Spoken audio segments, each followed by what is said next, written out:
mid-20s, I worked on a remote cattle ranch in a certain U.S. state. As you can imagine, larger cattle ranches need round-the-clock security, and back then, that's how I made my living. It wasn't a glamorous job, and it usually wasn't very exciting, but I enjoyed it. During this incident, I was working night shifts. Previously, a worker who stayed in the on-site dorms had reported a trespasser on the grounds, but when security had investigated, they found no sign of anyone or anything. When I was doing my rounds that night, though, I was somewhat on alert because, in my experience, when there's smoke, there's fire. I was patrolling the area near the cattle sheds with one of the ranch dogs. The cattle sheds at night could be a pretty eerie place. They weren't noisy, really. The cattle were mostly bedded down or resting. There was just a sense of energy and buzz that came from being in proximity to so many living things, especially at night. I don't know how to explain it. I'm not a poet. The area just felt different. When I saw the man, I almost wasn't surprised. It's like I'd almost been expecting to see him. And to this day, I'm not sure what he was up to when I caught him. He was just kind of walking aimlessly around the area central to the cattle sheds. Immediately, it was obvious that he didn't belong, though, even from a distance. And how could I tell? Well, the fellow was wearing some kind of wolfskin costume. I flicked on my flashlight and called out to him, ready to release the dog if he ran. The guy just turned to face me. He stared down my flashlight, pointed right at him, didn't even squint. I came closer, hand resting on my gun holster, and the fella looked me up and down like he was almost sizing me up. I didn't like the look of him one bit. His wolfskin costume wasn't some kind of cultural garb, nothing like that. Up close, you could see it was some kind of wolf rug or skin that he was wearing for whatever reason. Other than that, he looked like a typical regular guy from our state. Maybe not regular, he was fairly tall, well-built, and the man looked muscular enough to be a challenge, though. I told the guy to identify himself and to state his reason for being on private property. He wasn't intimidated at all, it seemed. He stepped forward, his wolfskin costume parting just enough to show the wicked-looking blade that hung looped from his belt buckle. Now my dog began to growl. The guy stepped forward and I told him not to move, and then repeated my question. The man did stop there, as I took my hand off my holster and instead moved to unleash the dog. Wolfman then threw his head back and let out some actual honest-to-God howl. And this caused the dog to get spooked, which was not usual for the ranch dogs. He pulled his leash free from my grip and just started running off into the night. And in that moment, I genuinely felt my heart drop. Thanks, buddy. Now it's just me and Mr. Wolfman. I honestly can't tell if this was just some sort of strange, elaborate prank, so I was kind of laughing. But after howling like a goddamn movie monster, now he's just looking at me with some type of sneer. Then he starts laughing, and I'm the dumbest MFer in the world for daring to ask who he is. It suddenly struck me that this guy was definitely mentally unwell, and maybe I should radio for some backup. And obviously, it's not a horror movie, so that's exactly what I did. I spoke into the radio and told my colleagues to notify the cops and then get down here. I never took my eyes off of him either, and he didn't move a step. He just stood there, challenging me, it seemed like. Now bear in mind how extra crazy this whole thing felt, because the guy was wrapped in a wolfskin rug, with a wolf's head just sort of sitting atop his own.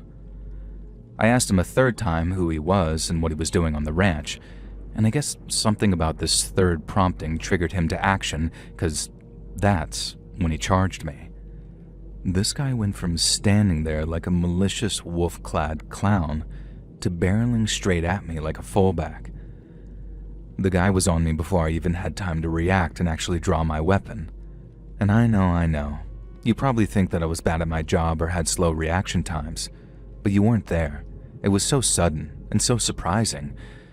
I do replay the incident in my head sometimes, trying to figure out if I could have reacted differently, but I don't think so.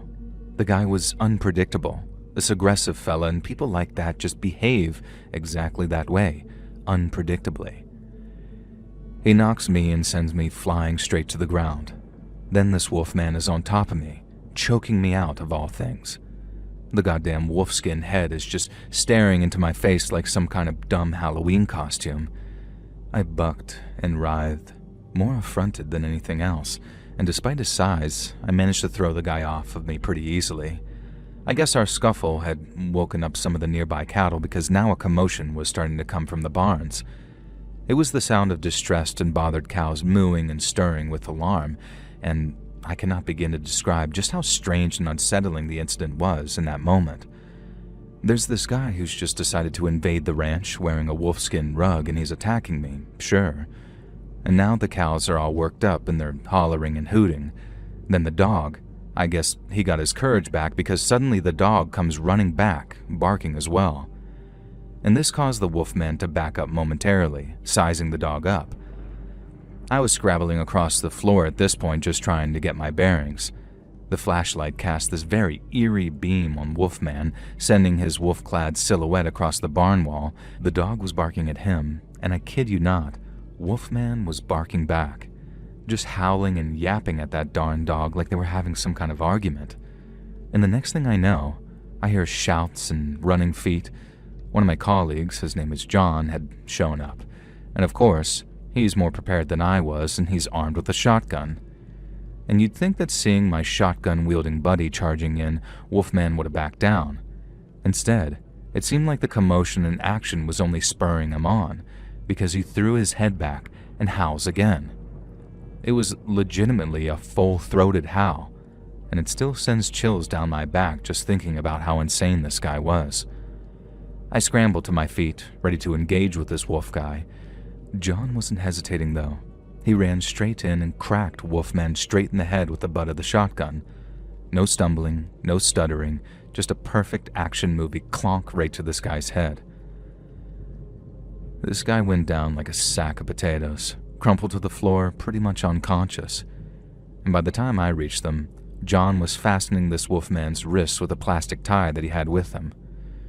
And now, long story short, the cops got there, and so did the owners and one of the managers. It turns out Wolfman was the deadbeat brother of said manager. He'd gotten into town, got completely blind drunk, and then decided to pay his brother a visit. When he sobered up a little, he revealed it wasn't even intended to be a violent visit.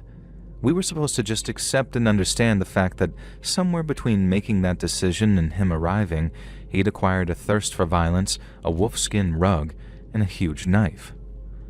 It was a terrifying incident at the time, but I didn't mind the payoff and bonus that I got out of it, and nor did I mind that manager going out of his way to make sure that I got the best shifts and an actual pay raise. But I'll tell you what though, even with Brother Wolfman crawling back to where he came from the ranch, I still got a little unsettled when I was patrolling that area of the ranch at night. Seeing that lunatic charge me down in his wolfskin rug and hearing the wails of the cattle is a very sinister piece of imagery that honestly will stay with me forever.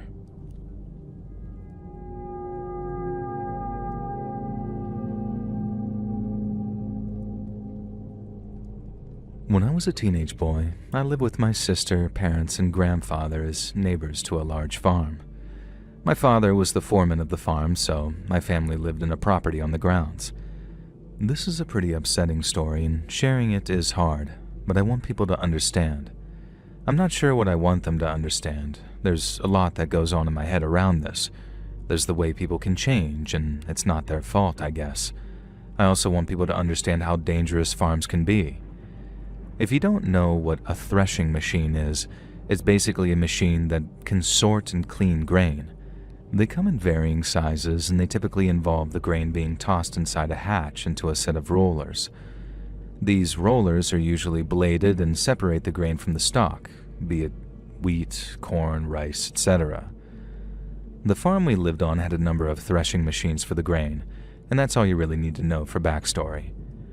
None of us knew Papa was getting sick, least of all Papa, and it came without warning. It was a sickness of the brain, and you don't often get warned with something like that. Dementia, they call it. But it was like a curse from the devil himself, honestly. One day he was fine, and then the next, he wasn't so fine anymore. Papa had been slowing down in his old age, that much was true, but he still liked to go on walks around the farm grounds. That day I was with him. We were just talking casually about how school was going on and such, and the thresher machines were whirring nearby, so I don't think Papa could really hear me. It was just nice to talk to someone. Then Papa just froze and began pointing at me. He said something like I was there to kill him. He said that he wouldn't let himself be taken by me. I thought he was joking, although it was very out of character for Papa. He was a very serious, sedated man, though, and this was a sudden, violent outburst of screaming, and I barely had time to consider it before Papa grabbed me by the wrist and began dragging me toward the machinery. He was surprisingly strong for an old man, and I wasn't weak either, as a teenage guy who lived on a farm, but I didn't want to hurt Papa by struggling too much or knocking him back. That's why I initially underestimated him and was taken aback by his old man strength as he yanked me towards the thresher machines. Of course, it didn't help that he was yelling and screaming about how I was trying to kill him and how he would stop me. By the time I realized Pa had the strength of a man possessed, we were over by the thresher machines. Pa was screaming about how he wouldn't let me take him, how I was an agent of destruction.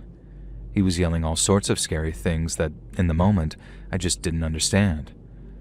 Looking back later, the event would simply just make me sad. And right then, though, it was downright terrifying. I tried to pull away from Pa. It scared me to notice how close we were to the threshers now. One false move and either Papa or I get a limb caught, or worse. I was conscious of my feet slipping against the ground as Papa tried to manhandle me. All the while, he was screaming. His voice was sounding more terrified now, like a part of him was aware of what he was doing and how bad of an idea it was. We were so close to the threshers that grain of wheat were pinging against me, and I knew I needed to get Pa away from those machines. I also knew that there was a real and genuine danger to my life if I didn't fight back. I was so worried about hurting the old man, though. I cried out, hoping someone else might see what was going on and step in. Why were the machines running without anyone supervising? In reality, the whole thing had played out in a matter of seconds. I just couldn't see that people were coming over to help. All I knew was that in the immediate moment, I was in severe danger of having my head forced into that thresher by my grandfather. Now Pa continued to scream about how he couldn't let me hurt him. He had to stop me. I was so close to the thresher that I could smell the oil. The din of the machine was filling my head, and dust and grit were making my eyes water. I could hardly see. I was going to die. Papa was going to die. Maybe both of us. With a Herculean effort, I grabbed Papa around the waist and lifted him up off the ground.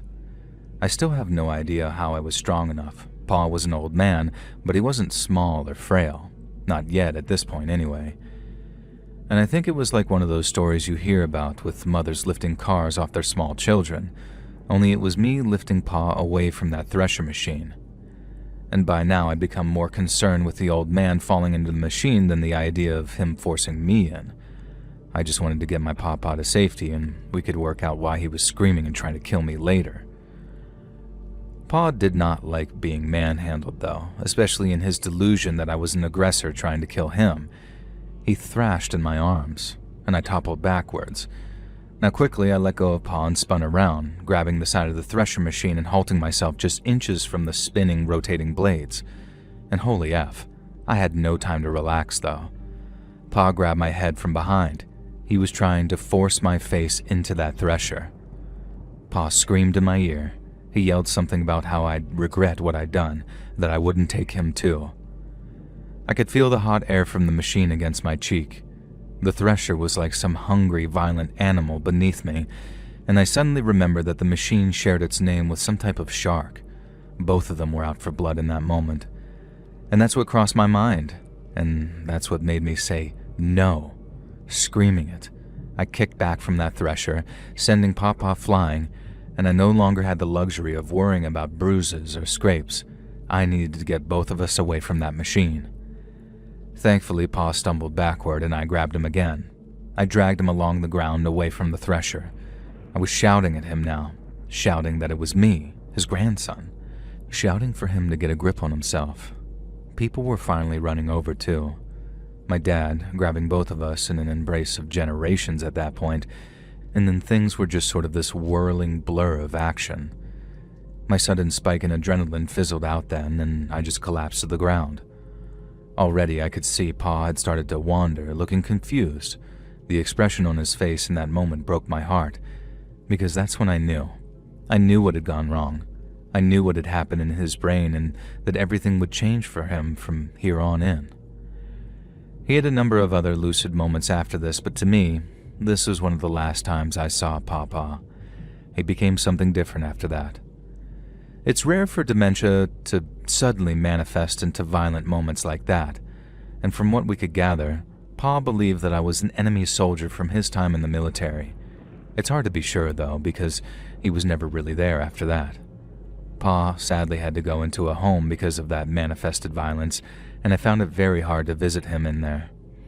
I could remember the man he used to be, but I could also remember the man he'd been that day on the farm, when my own flesh and blood was trying to murder me because he saw me as a stranger.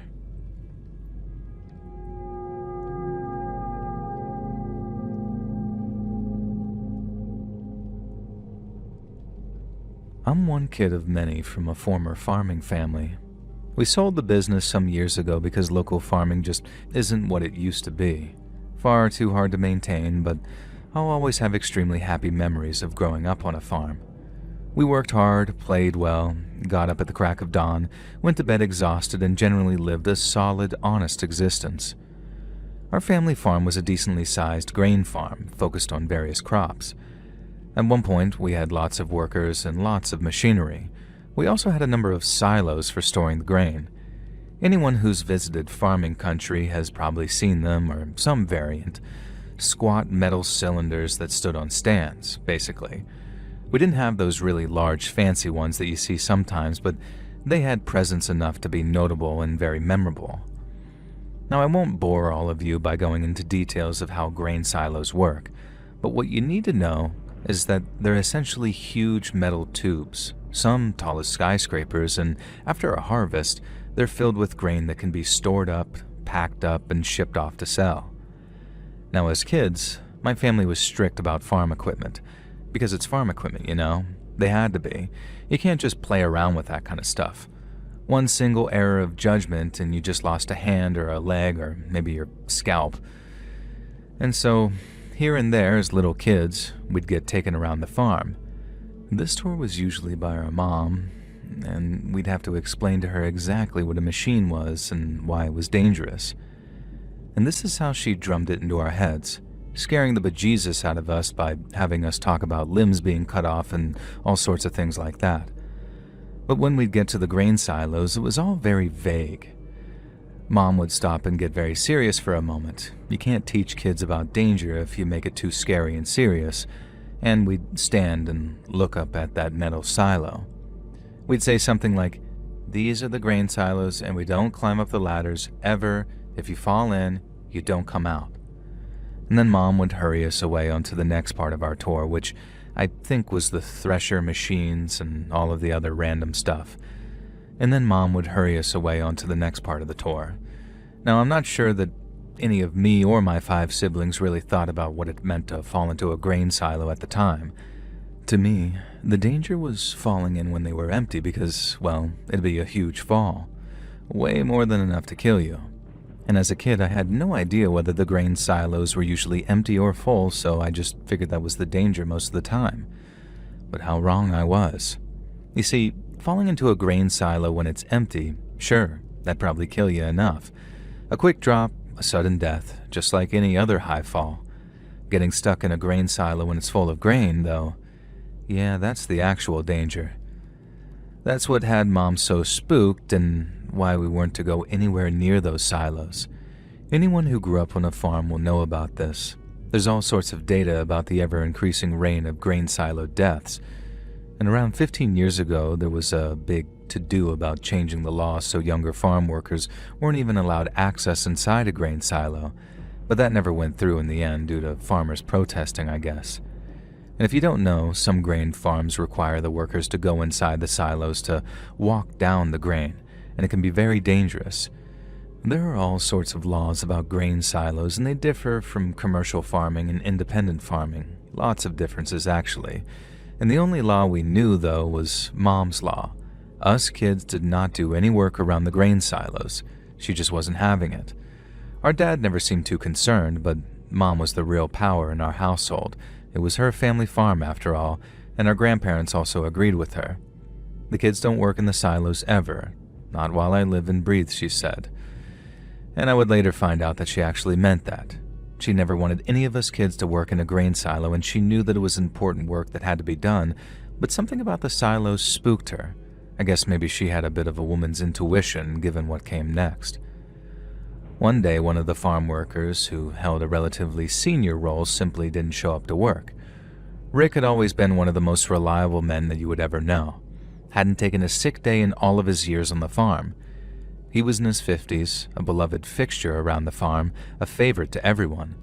Rick was our uncle, Mom's brother-in-law through marriage to her younger sister, our aunt. So when he simply didn't show up one day, it was kind of crazy unusual. Work carried on as normally as it could without him, but both Mom and Dad were super stressed at Rick's absence. They were talking about it nearby when my younger sister, Ella Beth, said something like, "Uncle Rick went into the grain silo." They questioned her on what she meant, and Ella Beth claimed that she saw Uncle Rick on top of the grain silo in the night when she was getting a glass of water. It was true that you could see the grain silo from that farmhouse kitchen, but why would Rick be on the farm overnight in the first place? Still, Dad went over to the silos and he and a worker checked. I was nearby and I was kind of nervous about Rick too, and nervous about my dad going into the silo, so I hung around to watch. I heard Dad shout out and I could tell something was wrong immediately. By late afternoon, Rick's body had been recovered from the silo. I was there when the workers, the sheriff, and a couple of his deputies laid Rick out on a tarp on the ground, and by all that's holy, I wish I hadn't seen it. You see, sometimes when you fall in a grain silo, you suffocate. Being compressed by grain does terrible things to the human body by itself, and Rick's face looked like it had taken a beating. But it wasn't the pressure of the grain that suffocated him, it was the grain itself. He drowned in it, slowly and painfully, inhaling grains of wheat after he'd sunk beneath the surface. You could tell by looking at him too, by the state of the body. Now I don't want to be terrible by describing my uncle's body. Y'all can look up the Wikipedia page for grain entrapment if you want the specific details, but even still, let me tell you, it was absolutely and completely horrific to see. I had nightmares for months after as a kid, and from what I heard, so did other people too. I know that members of my family did. Life had to go on, and since we lived and worked on a grain farm, that meant the silos had to stay operational. I think everyone regarded them with a little more fear and suspicion from that day on. There had only been one other silo death on the farm, many years back in my grandparents' day, and one near-miss rescue when I was younger, but Rick's death hit different for a number of reasons. The main reason, though, was why Rick died. Remember Ella Beth said that she'd seen Rick climbing the grain silo at night? That turned out to be correct. Rick had died deep down in that grain silo. Within minutes, he would have sunk deep beneath the grain and then slowly suffocated over hours. There was no note, so we don't know for sure, but the way we figure, Rick did this to himself. He drove to the farm late at night, climbed up into the grain silo, and opted to step off the ledge and into the grain. Why? Who knows? People do funny things due to undiagnosed mental health issues. We suspect it was deliberate, though, because that's how Dad knew to call for help and mount the recovery mission. When Dad climbed up the ladder and into the hatch, he'd found Rick's boots, jacket, and watch neatly placed on one side of the ledge, the only indicator that someone was down there in the dark depths of the silo.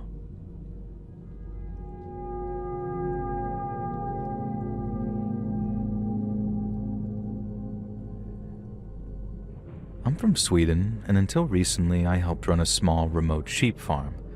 And without giving too many details to identify me, the farm I worked on reared sheep of a certain in-demand breed.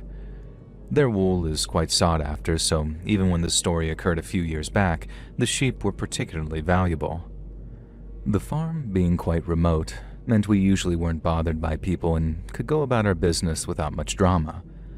What we weren't prepared for was a gang of organized criminals. They descended on our small family farm one day, looking to rob us of our livelihood. It's my family's farm and has been for many, many years. These days I no longer live or work there, but back then I had grown up around the farm. I went off to college in Malmö, and then came back and worked on the family farm for another 6 or so years until I eventually left. This incident occurred a few years before I left. The sheep were out grazing, and I was on shepherd duty that day, just me and one of the farm dogs, Bruno. It was quiet, an overcast afternoon with a bit of light rain drizzling down.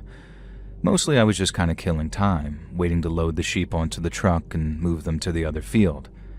I was scrolling through my phone, checking out whatever I was into back then, and at one point, I heard the sound of vehicles approaching. This was unusual. Nobody ever drove onto this part of the land except to help move the sheep. I was tucked under a tree, so I peered around and saw a truck pulling up to the gate. What was this, I thought? Nobody should have been coming onto this land like that. I crouched down and watched as a man exited the truck and opened the gate. The truck backed into the field and another man got out. Immediately, I knew what was going on. Sheep rustlers. You hear warnings about this sort of thing, but it always sounds like something out of a movie. It's never supposed to happen to you. This is present-day Sweden, not Wild West Red Dead Redemption America. Unfortunately for me, though, it was happening. And quickly, I grabbed Bruno's collar. I didn't want him to run out at the men and get himself hurt. Luckily, from where we were under the tree and in the bushes, we were pretty well hidden. The men hadn't seen us yet. They didn't appear to be looking around for a shepherd or anything. Normally, the sheep wouldn't be under constant watch, but that day I just happened to be preparing to move them to another field. We only had around 10 sheep in this herd at the time, but like I said, they were valuable. Still, I never imagined anyone would try to steal them, and certainly not like this. Now, I was pretty far away, but I thought that I recognized the truck as belonging to a pair of guys from the nearby town, cousins or something like that. They had a reputation for being troublemakers, always up to one scheme or another, and it seemed like their latest scheme was simple: steal our sheep and then profit, I guess. One thing I was certain of, there was no way that I was letting these idiots take our livelihood.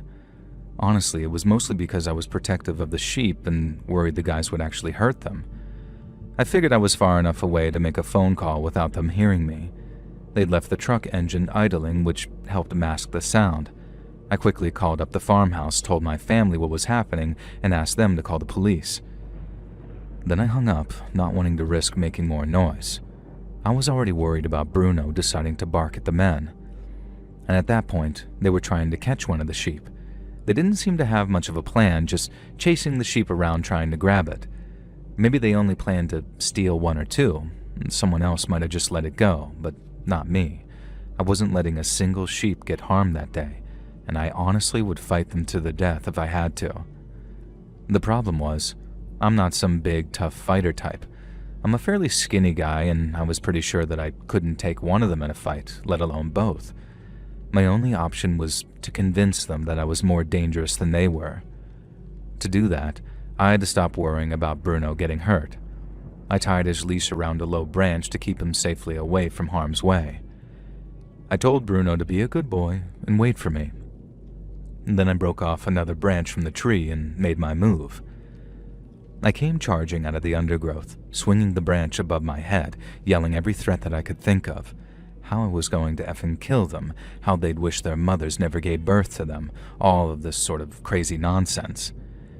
And these cousins looked up, pretty startled and clearly spooked by my oncoming charge.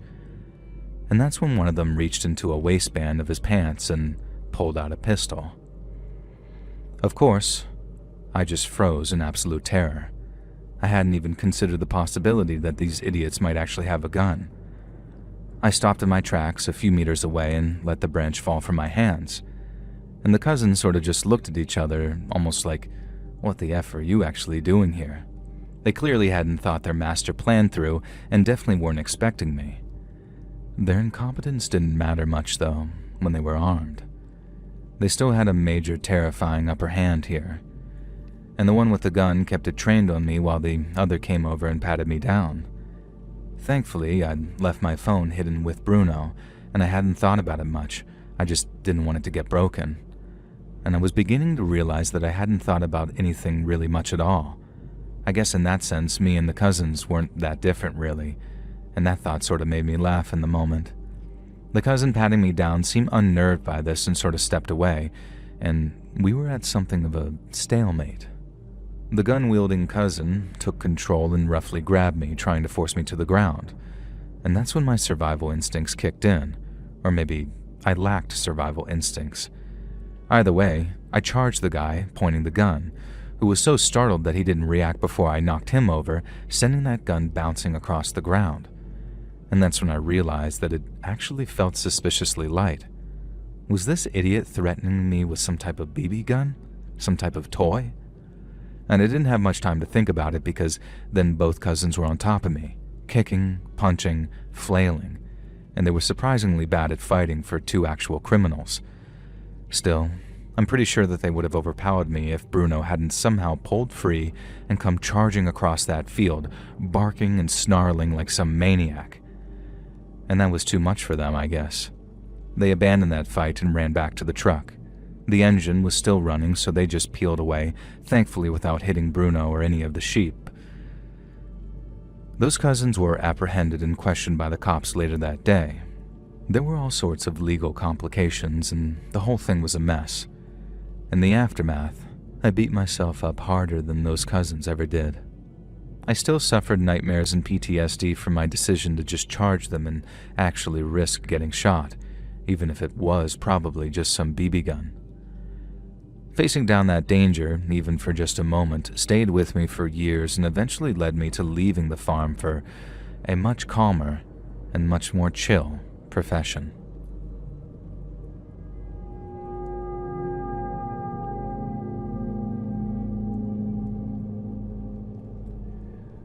This happened some years back. I used to walk my dog out in the Somerset countryside, where there are a lot of orchards. It's cider country after all. There was a large orchard near me where I'd take my Labrador Retriever as part of one of our regular walks. A public footpath ran through the orchard, so while it was privately owned property, like a lot of the Somerset countryside, it was okay to just wander around. This meant it was usually a pretty populated dog walking spot. I would often meet other walkers in and around those long, seemingly never-ending avenues of apple trees. Not always, though. Sometimes the orchard would be completely empty, especially on more dreary, overcast days. And that's what this day was like. Classic British weather. Cold and just a bit rainy. Usually on days like this, I wouldn't see many other dog walkers, and that day was no exception. So it was just me and Ben, my dog, strolling through the trees. The air was misted with this sort of rain, and the atmosphere was really breathtaking, even despite the crappy weather. Ben was running ahead through the lines of trees, and I saw movement and called out to him, just to keep him in sight. The movement I'd seen wasn't Ben, though. Ben came trotting out from behind me, emerging from the orchard. He wagged his tail, and I pet him. Movement up ahead amongst the trees, I saw. Was there another dog walker out? I couldn't explain why, but I was beginning to feel very unsettled. I never felt unsettled. I walked Ben almost most days, and sometimes in the dark. Maybe it was my own failing, but I never really got spooked. That day, though, something was giving me bad feelings. Up ahead, along the row of darkening apple trees, a figure stepped into the gap. He was quite some distance from me, but I could make out that it seemed to be a man in a long coat. Something about him made me feel even more uncomfortable. I couldn't put my finger on it as he stepped forward, and the man began walking toward me. There was something about his gait, something about his posture and the way that he walked that felt threatening. I pretended not to see him and decided to hurry away to the left. I clipped Ben's leash to his collar in case we needed to run. Now glancing over my shoulder, I realized that I'd lost sight of the guy.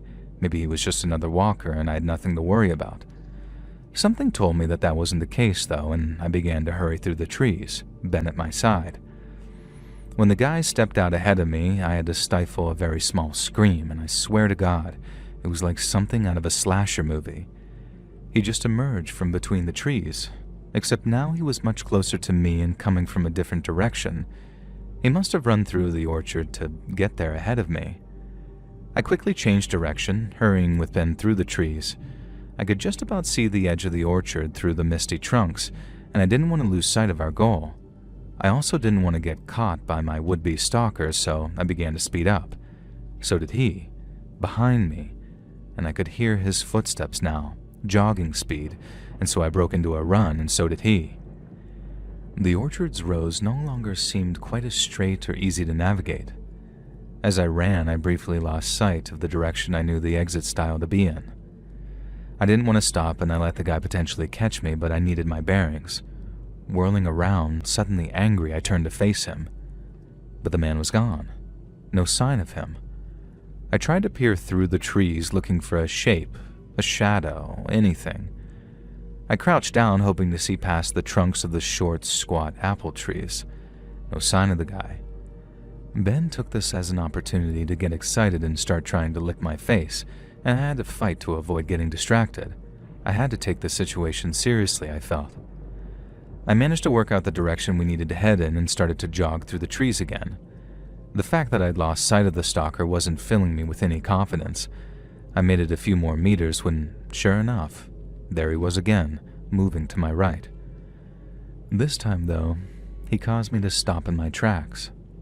Sometime during his last disappearance, the orchard stalker had removed his pants, and for want of a better word, he was letting it all hang free. Very gross. And that's when I recognized him. I'd seen this guy before while walking Ben around this area, and a few other dog walkers had pointed him out as acting strangely. There had also been recent talk of a flasher in the area, but it wasn't until now that the two things were connected. This guy was the local flasher, great, and now he was following me through the orchard. Ben began to growl, and I realized that if I was close enough to the flasher to recognize him, then he was close enough to catch up with me. He took a couple of tentative steps towards me, and I felt a genuine, icy terror coursing through my chest. This is back in the 2000s, too, and we didn't carry our mobile phones everywhere at all times, so I had my phone with me, but it was in my car. Well, that's fine, I told myself. I just need to get back to the car and call the police. The problem is, I needed to make it there before the flasher got to me. I had no idea what he'd do if he caught me, and I didn't want to find out. There was only one thing that I could do. Run. And so I did. With Ben at my side, I sprinted through the orchard. Thankfully, it wasn't harvesting time, so the ground wasn't lousy with fallen apples that could send me sprawling, and I did have to duck and dodge the occasional branch, though, especially since I wanted to put a lot of distance between myself and the flasher. When I finally reached the edge of the orchard, I had no idea if he'd been following me. I made for the stile and quickly climbed over, feeding Ben's leash through to the other side as he crawled under the planks. As I was climbing over, I could see that the flasher was still a ways into the orchard. He definitely followed me, but not too closely, and now he was standing there, pants off, just sort of blankly staring after me. And from there, it was a single open field back to the car. I got in and immediately called the cops. Unfortunately, in a small countryside town, they didn't have the resources to send someone down there right then as an emergency. And the officer I spoke to implied that there had been a number of reports of a flasher too, and they were looking into it. I guess they did in fact look into it, as sometime later I was called to identify my flasher and stalker in a lineup. I drove over to the neighboring town where the identity parade took place and picked the guy out. There was no mistaking him, although thankfully he wore pants that day. Unfortunately, not enough of the other women he'd also flashed were able to correctly pick him out in the identity parade, and charges couldn't be pursued at the time. Kind of a bummer, but what can you do? Thankfully, it seems like the threat of almost arrest was enough to stop the guy from going down to the dog walk and flashing women, at least for a while. I never saw him down there again, but I did see him around town on occasion. My son, who was at the town library one day, also saw him trying to leave the library suspiciously. He recognized the guy because I pointed him out to my son previously. The man was trying to steal books. He exited the library and the theft alarm went off. And so he reached into the huge backpack that he always carried, removed a few books and then threw them onto the desk and then just scurried off. Nobody even tried to challenge him, according to my son. This was nearly 20 years ago now, so who knows what this guy's up to, or even if he's still alive. I haven't seen him around town in a long time, and either way though, let's hope he gave up his life of crime or stuck to stealing library books instead of stalking and flashing women out at the park.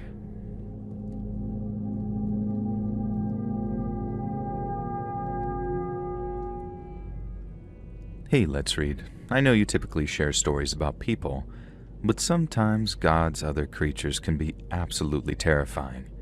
And one such story happened to me and my husband when we were vacationing on a farm a few years back. The land had a public path that ran through a number of fields. In past visits, these fields have been used to graze sheep, and this time, though, we were walking our 2 dogs along the river when we noticed that the sheep had been replaced with cows. They were quite some distance away on the other side of this huge field, and we really didn't pay any attention to them, and they paid no attention to us. We were just having a nice time. The dogs jumped in the river, they were fetching sticks and stones and all of that, and generally playing and having fun. And that's when my husband told me to look at the cows. They were all standing on high alert, sort of staring at us, this entire herd.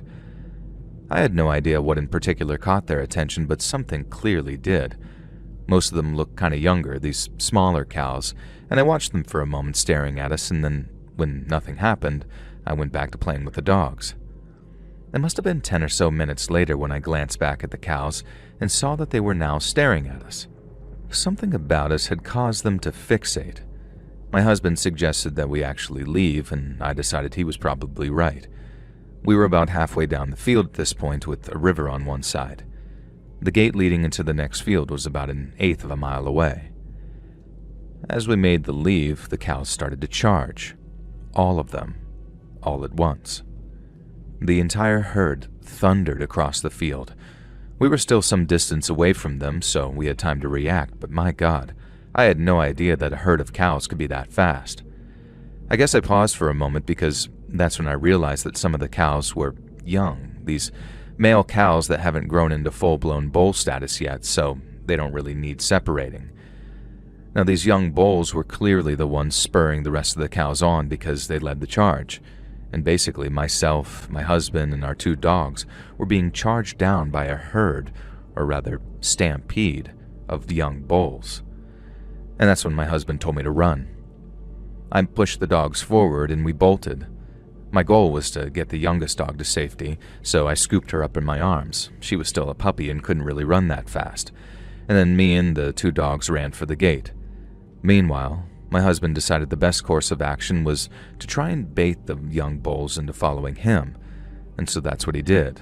Almost like some prize-winning matador, he waved his arms, jumped up and down, and yelled at the cows to come get me. They started running toward him, which is when he realized the problem with drawing the attention of an entire herd of stampeding cattle. He was now being charged by those exact stampeding cattle. These cows then thundered across the field, and it was like that scene from The Lion King, if you remember that, except without the dramatic music or the lion. Just a horde of stampeding, snorting, angry cattle. And looking back, I can see the funny side, but at the time, I was just running, screaming, calling for help. I tripped and almost fell, making sure that I kept hold of the youngest dog as I stumbled. My husband wasn't as fast as I was, and he was hanging back a bit. I yelled at him to come on and hurry up. Now, by now, I'd reached the gate in safety. My older dog was looking between me and my husband, probably thinking, should we go back and save him? At the same time, my husband was keeping the attention of these stampeding young bulls by backing away toward the river, and he eventually had to wade in, and it wasn't until he was about waist-deep in the water that he managed to halt the cattle's advance. When they reached the riverbank, the cows sort of just changed their minds and began aimlessly ambling around.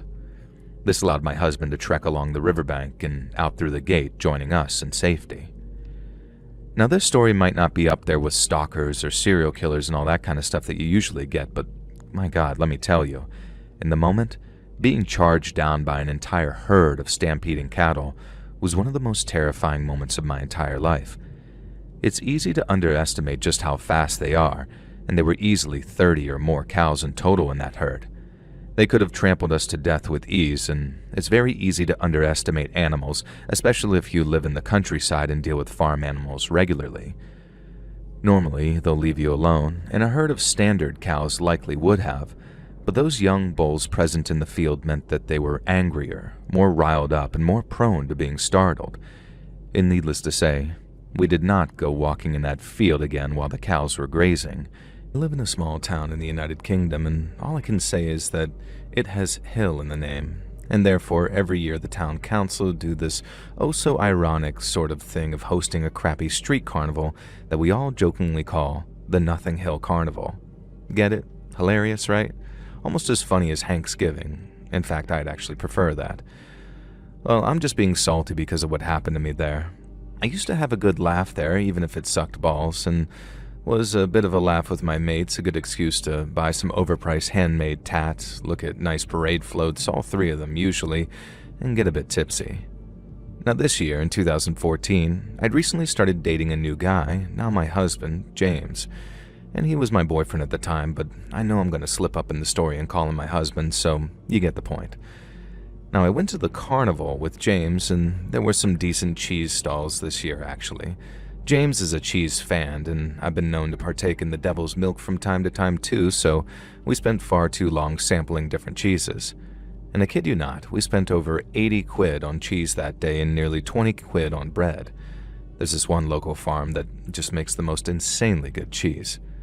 Now anyway, this isn't important. What is important is that we were lurking around the cheese counter when the parade started. The first entry in the parade was a local marching band, and holy freaking sugar babes did they suck. They were all these old fellas wearing what looked like 1940s marching band gear, and I guess it was some tradition that they do in conjunction with the local museum. But some of these old boys, playing the bugle and the French horn and things like that, and they looked like they were about to drop dead. They tried their best, bless them, but imagine a group of pensioners marching along under the blistering sun, playing marching band instruments. It sounded about as good as you'd expect. And so good, in fact, that I whipped out my phone and started filming them, because damn, this would have made for a good content back then when you were still allowed to make fun of people in a nice way. And I wish I still had the video, but my entire phone got smashed that day for reasons you'll soon find out, and the video hadn't uploaded to iCloud on my local town's then crappy 3G back then, so yeah, lost media, I guess.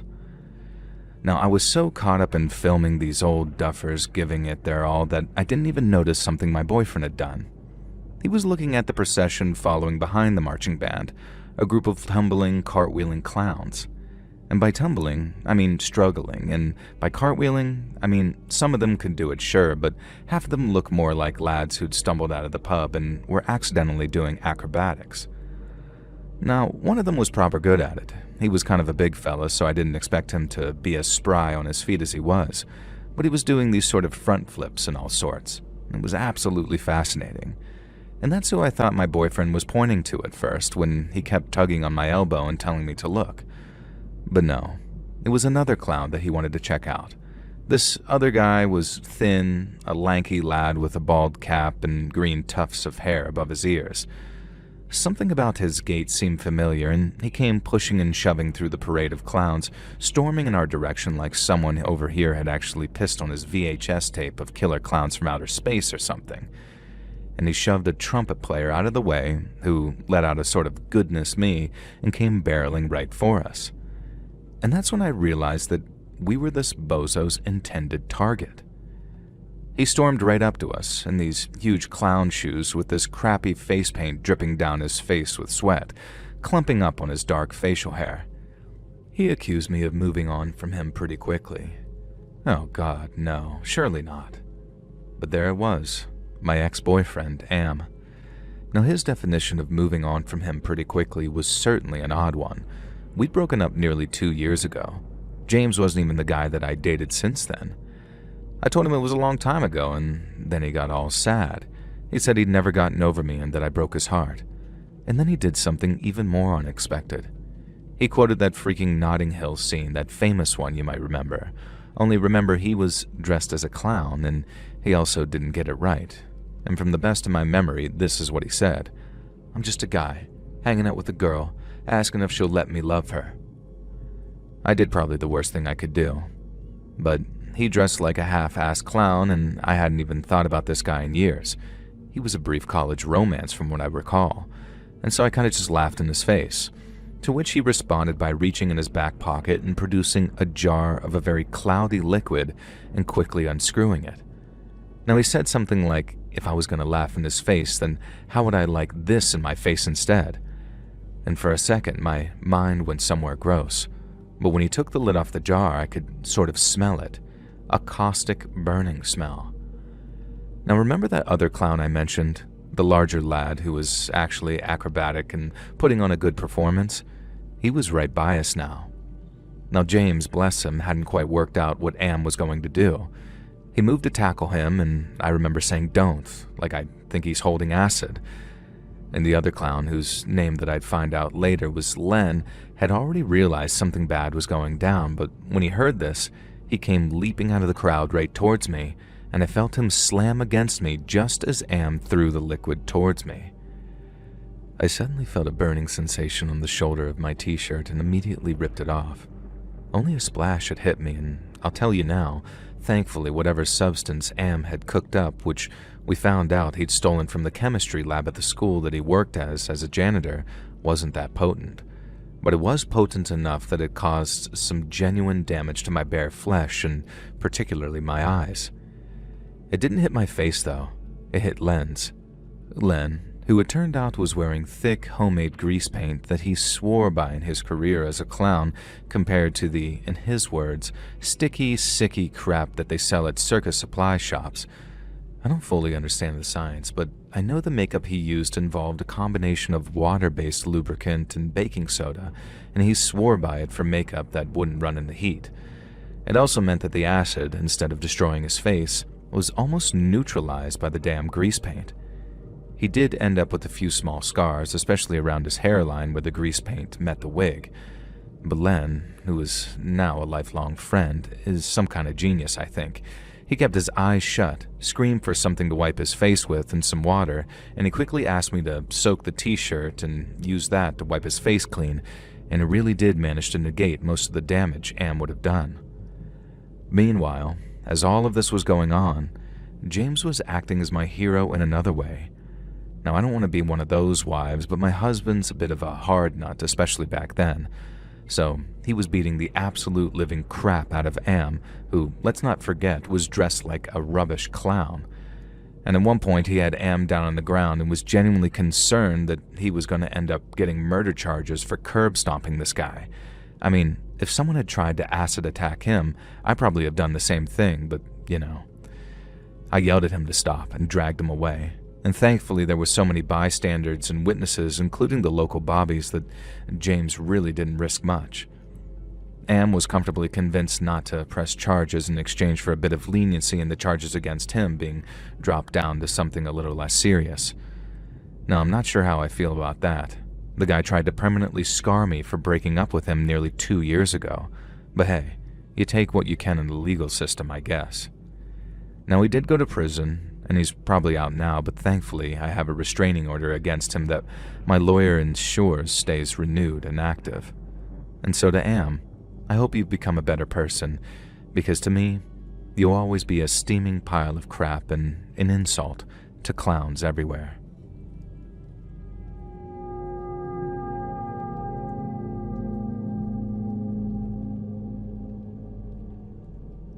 So I'm a big horror buff, as you can probably imagine, since I'm a longtime subscriber of your channel. Love your stories, the scarier the better. And when I was a little kid, I used to persuade my babysitter to let me watch my parents' horror collection on VHS, or have her bring tapes over herself. I'd promise her that I wouldn't have nightmares, and I never did. I handled everything perfectly, except for one freaking movie. One movie that terrified the absolute living crap out of me and gave me nightmares for weeks. If any of you have seen it, you're gonna laugh your asses off. Ghoulies 2, I mean, I guess at least it wasn't Ghoulies Go to College, but still, Ghoulies 2 wasn't even freaking serious horror movie, really. It's a comedy horror, and not exactly the most celebrated of entries in the venerated Ghoulies franchise. Now, I won't explain the whole damn movie, but it involves a group of little critters, the Ghoulies, and one of them is a little bald green fish dude with sharp teeth. The movie takes place mostly at a fairground, and there's a scene where a clown is on one of those dunk tank attractions. You know, the kind where you throw balls at a target and knock the person into the water? In Ghoulies 2, the clown gets dunked and the fish ghoulie bites his arm off and then kills him. Now somehow in my stupid kid mind, this was what the dunk tank at a fairground was supposed to be. Some kind of device where the person getting dunked was at least under threat of being murdered. And I guess I thought that the tank usually had piranhas or sharks or something in it. God knows, really. Now, I was about 6 when this happened. I was horrified and completely mortified to discover that my dad, who was the town sheriff deputy, was going to be up on the duck tank at the local fair. Now, I couldn't tell why I was so horrified. I asked him why he'd risk his life like that, but he didn't seem to understand what I was saying, and I was too scared of getting busted for watching Ghoulies 2, so I guess I couldn't really explain myself very well. I wasn't the most logical or eloquent kid. Now the night of the fair comes, and I'm absolutely crapping my pants at the idea of my dad being dropped into the tank of piranhas or sharks or ghoulies. And I kept crying that night until Mom threatened to ban me from the fair, and I knew that I had to attend just in case there was something I could do to save my father. Now, watching with horror as they filled the tank and he climbed up onto the seat. The tank was about 8 feet high, so neither I nor anyone else could really see the monsters that I was certain lurked within. Now, I got this genius idea that every time someone would take a throw, I'd cough or sneeze or make some kind of noise to disrupt their aim. Now, this actually seemed to work, or maybe some people in my town were just terrible shots, or they were just too afraid to dunk the sheriff's deputy. And the whole thing was just ridiculous. Dad was dressed up like a sheriff clown. He had this Stetson hat on and this huge ruff around his neck that meant that he couldn't really do anything but look forward. And the whole point of being the dunk tank clown is you're supposed to goad the missile throwers into hitting you. Every time Dad chided them on, I remember saying no and doing my best to disrupt their aim. In the end, a local guy realized what I was doing and joked with my dad that his kid was trying to save him from his fate. Now somehow I got it into my head that this meant that everyone, including my father, knew that it'd be the death of him if he fell into that water. Why would he even agree to it? I was baffled. I had no idea what to do, so I crept around the back of the tank looking for a solution. Now sneaking through the bushes, I saw 3 teenagers. I knew that they were trouble. They had a reputation as bullies, and even my older sister, who was their age, didn't always keep the best of company, had also told me that these guys were bad news. I watched them from the bushes for a bit and I realized that they were piercing the tank with what looked like knives and allowing it to drain into the large drainage ditch that ran along the edge of the trees lining the carnival. One of them said something like, "This'll put a stop to that monster." And in my head, I was thinking, finally, someone else who knows. And these guys know about the ghoulie and they're going to help my dad out. And then one of the teens turned and saw me. He started to look angry, but immediately I assured him that I wouldn't tell and that they were doing a good thing. I think I even thanked them, and this made them laugh a lot and continue hacking away at the back of the tank, letting the water flow out even faster. Now remember, the tank was around 8 feet high, so nobody playing the carnival game could see the water level lowering, and I didn't realize this at the time, but the rough Dad was wearing as a part of his clown costume prevented him from looking properly downward, and thus also noticing the dropping water level. Now the teens told me to keep quiet, and I said, "Don't worry, you've saved my father." And they looked at each other very confused like.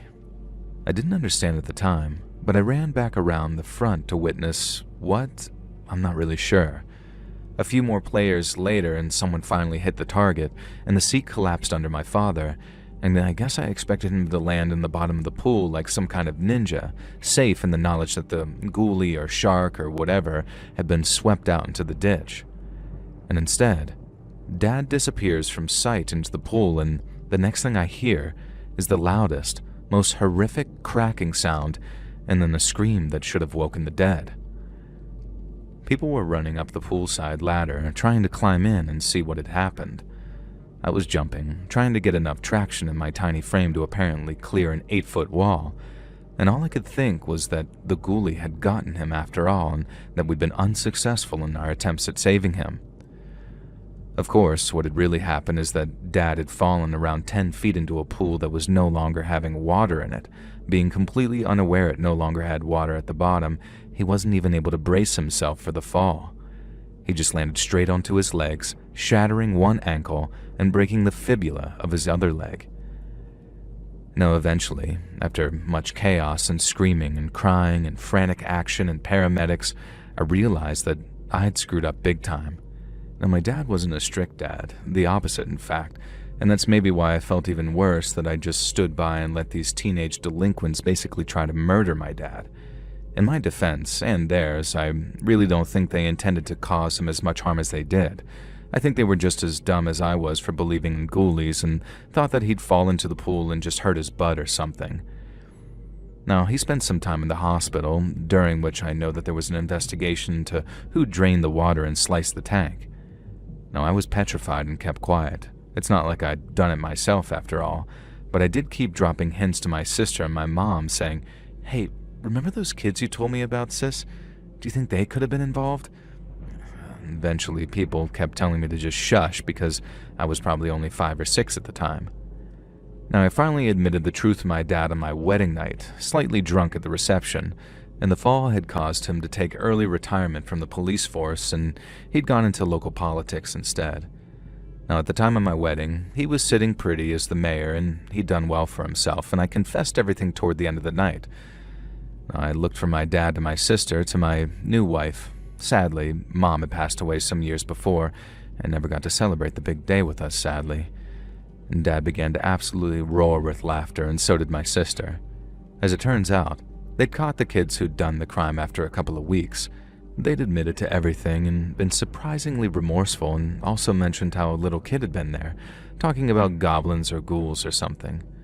My mom, dad, and sister had put 2 and 2 together and allowed me to live with my secret because in their eyes, all I was really guilty of was not wanting my dad to be grabbed by the ghoulies.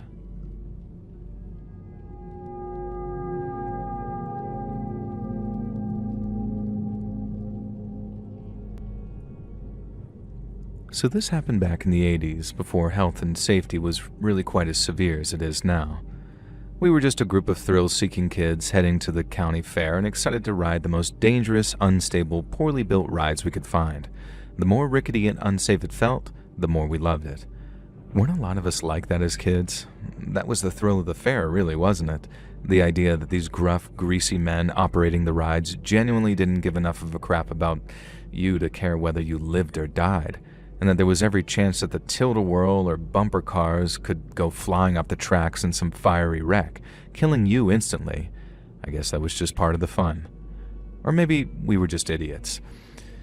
We were at a theme park one day, and it had a reputation for being a bit unsafe, and it was in our local area, so of course we hung out there a lot. It was a coastal fun fair and brought in so much money to the town that I'm convinced that brown envelopes changed hands to get safety checks signed off because, let me tell you, there were so many minor injuries and breakdowns in that place. Nothing like the incident that happened to our buddy that day, though.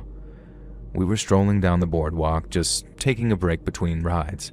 It was 5 of us, 4 guys and 1 girl, and we were all sort of alternative types. The girl, Layla, had huge permed hair sprayed green. I had a spiky mohawk. You get the picture. People kept away from us even though we were just really posers, honestly, and wouldn't have hurt a fly. Our one buddy, though, the real thrill seeker, had decided that the real punk move was dressed like a 50s dad with a beige tank top, braces, chinos, and thick-rimmed glasses. It was honestly hilarious. These 4 stereotypical alternatives and this one guy who looked like if he were any more square, he'd be a Tetris piece. The square one, obviously, but it was hilariously ironic. He was the wildest one of us, and while I wouldn't say that he was the leader, he definitely was the linchpin that kept us all together. His idol was Andy Kaufman, and if that gives you any idea as to what kind of guy he was, in fact, hey, let's just call him Tony, as in Tony Clifton, the beloved Andy Kaufman character. Our buddy was always doing that impression, and he'd get a kick out of this. And so we were just wandering around and chilling when Tony stopped us all, acting all covert-like, and ushered us to duck into this little alleyway. I went to ask him what was up, but he put his finger to his lips theatrically and pointed towards this little shed where he could hear two carnival workers talking. They were talking about one of the roller coasters, a fairly mid one, not even one that we'd usually bother with. One of them was telling the other one that the safety bars in the second was being a bit screwy, and so to make sure that they told the other guy running the coaster to really slam it into place, or better yet, not use that specific carriage at all. Now, Tony looked at the rest of us and just whispered, "We're doing this," and then took off into a sprint, running toward the coaster. We jogged behind him, completely aware of what he had planned without him even having to explain it to us. He was going to ride the coaster without the safety bar down, and figured that if he could get there before the employee could warn the current guy on shift, he'd be able to make sure that the bar didn't lock.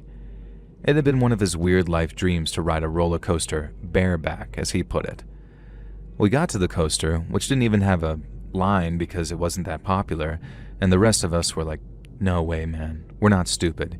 You do it if you want to," and so we did.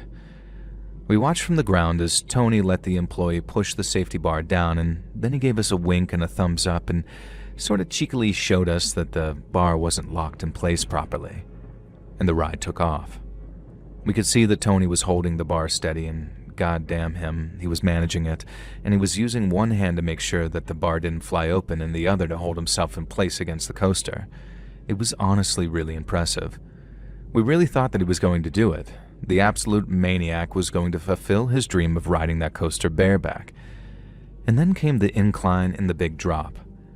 At the top, Tony leaned down towards us, a speck in the distance, and gave us another thumbs up. I guess he misjudged exactly when the roller coaster was going to shoot downward because he wasn't actually holding on when it did so. And so the roller coaster shot forward to begin its descent, building speed over the arch at the top, and Tony went flying out of that cart and through the air. And I swear it felt like slow motion, our friend's body catapulting out of the roller coaster and through the air, and I swear I saw a smile on that doofus's face, but that could have just been wishful thinking. Screams were erupting around me as people saw the body flying off that roller coaster, but it all sounded underwater to me, and my eyes just followed my friend as he ragdolled through the air. For a moment, I wondered if maybe he'd land in the sea and be fine, but I could see that he was heading toward the forested area just behind the park. I ran faster than I'd ever run before, and by now, Tony's body had disappeared from sight beyond that tree line. Now, I was the first to reach the scene, and what met my eyes wasn't so much a human body anymore. It was pieces of a body, like a person had exploded from within. I don't know if this was because he'd hit some trees on the way down or what, but I can only imagine from the amount of damage that it was very quick and he didn't really feel it. I felt it though, deep in my heart and soul, and I've been feeling it ever since. I see that scene in my dreams at least once a month, and yet I somehow know that our goofy, ridiculous friend Tony would absolutely get a kick out of dying by being catapulted off of a roller coaster. Just maybe not 21 years of age. I think he would have liked to live a bit longer than that, honestly. Unsurprisingly, this death was a bit of a step too far for that theme park, and it was forced to close down. It eventually reopened a few years later under new ownership. Tony's family tried suing the park, but it turns out that the workers who had been talking about the damaged ride had overheard Tony's declarations about riding it. And eventually, under oath, a couple of the group had to admit that Tony knew the ride was faulty, but that he'd intentionally ridden it unsafely. Now, I really don't think that Tony would have wanted that park to get in trouble for his own actions. His family did still get a payout, and the owners dealt with some hefty fines, but I think the alternative would have left them liable for manslaughter, and I know Tony wouldn't have wanted that. He died doing what he loved, riding a roller coaster in the most dangerous way possible, and while I miss him every day, I can't help but hope that he's up there somewhere, laughing his ass off with Andy Kaufman at his own stupidity.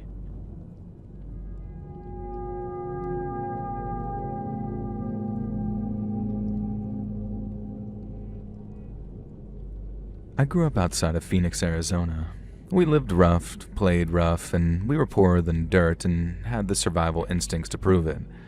Shortly after the events of this story, I joined the Marines, and it was the making of me. I'm a different man now, with lovely kids and even lovelier grandkids. My kids will agree it's fine.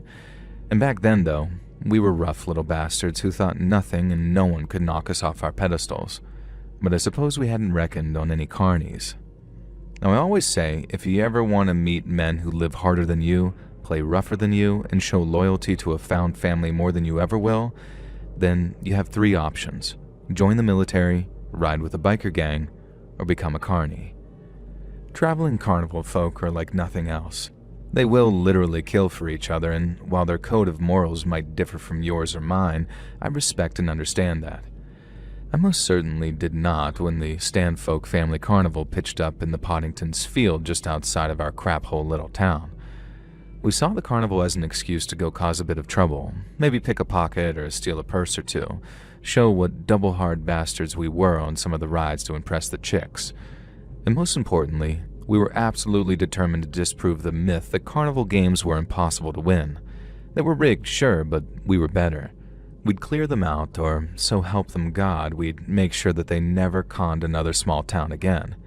Now, this was all before we even went to the carnival, mind you, so we definitely didn't just roll up there that night in my buddy's pickup with the best of attitudes. It was me, 2 of my male buddies, and then my girlfriend and her friend, who my buddy Pete, the one who owned the truck, was trying to hook up with. Now, don't think that she was too interested, but that didn't stop him from trying.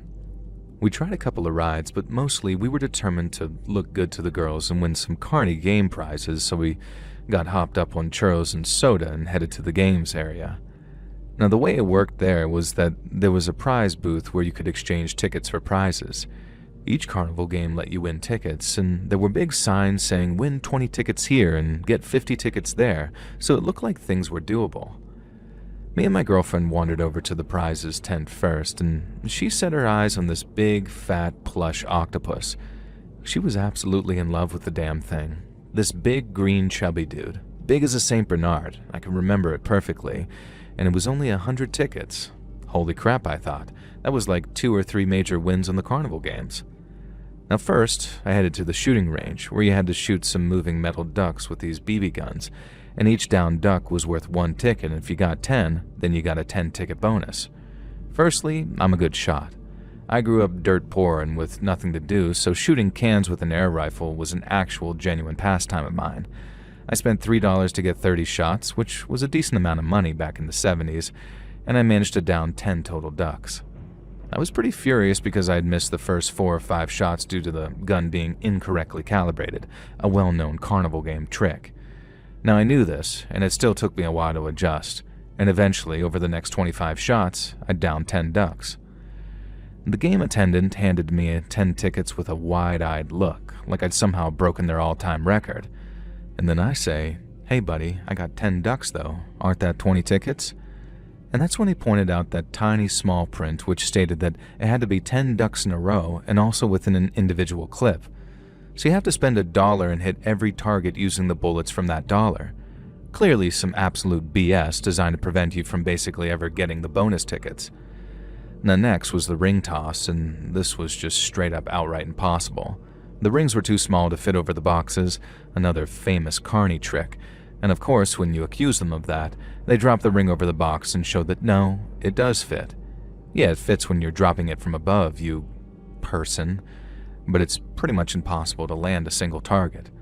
The guy even gave me a free ticket for, in his words, sucking worse than anyone else he's ever seen play the game.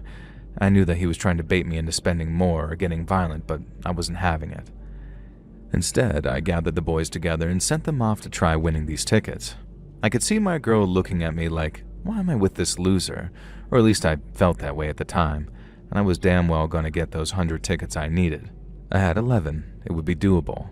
And here's how it went down.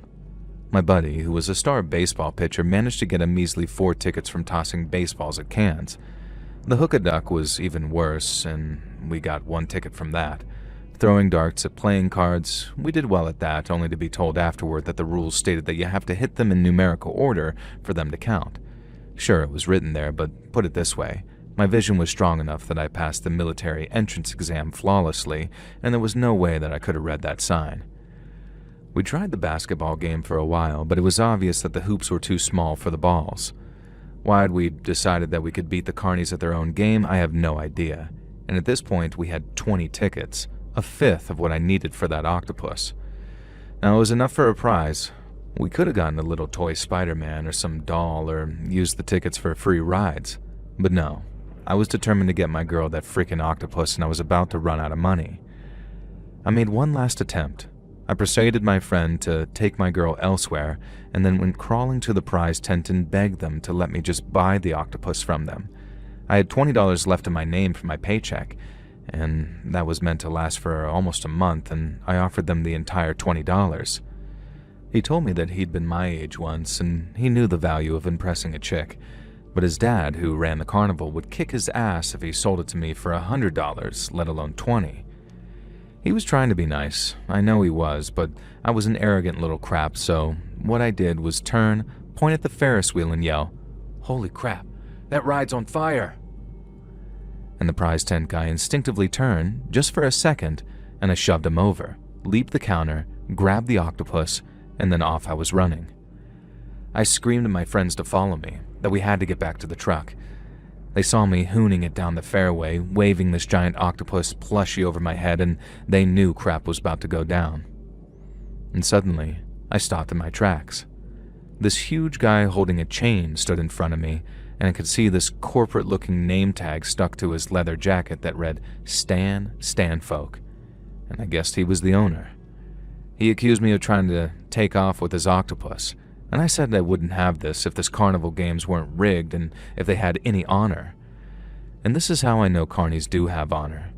They just see those of us who play their game as entering into a tacit agreement to be screwed, I guess.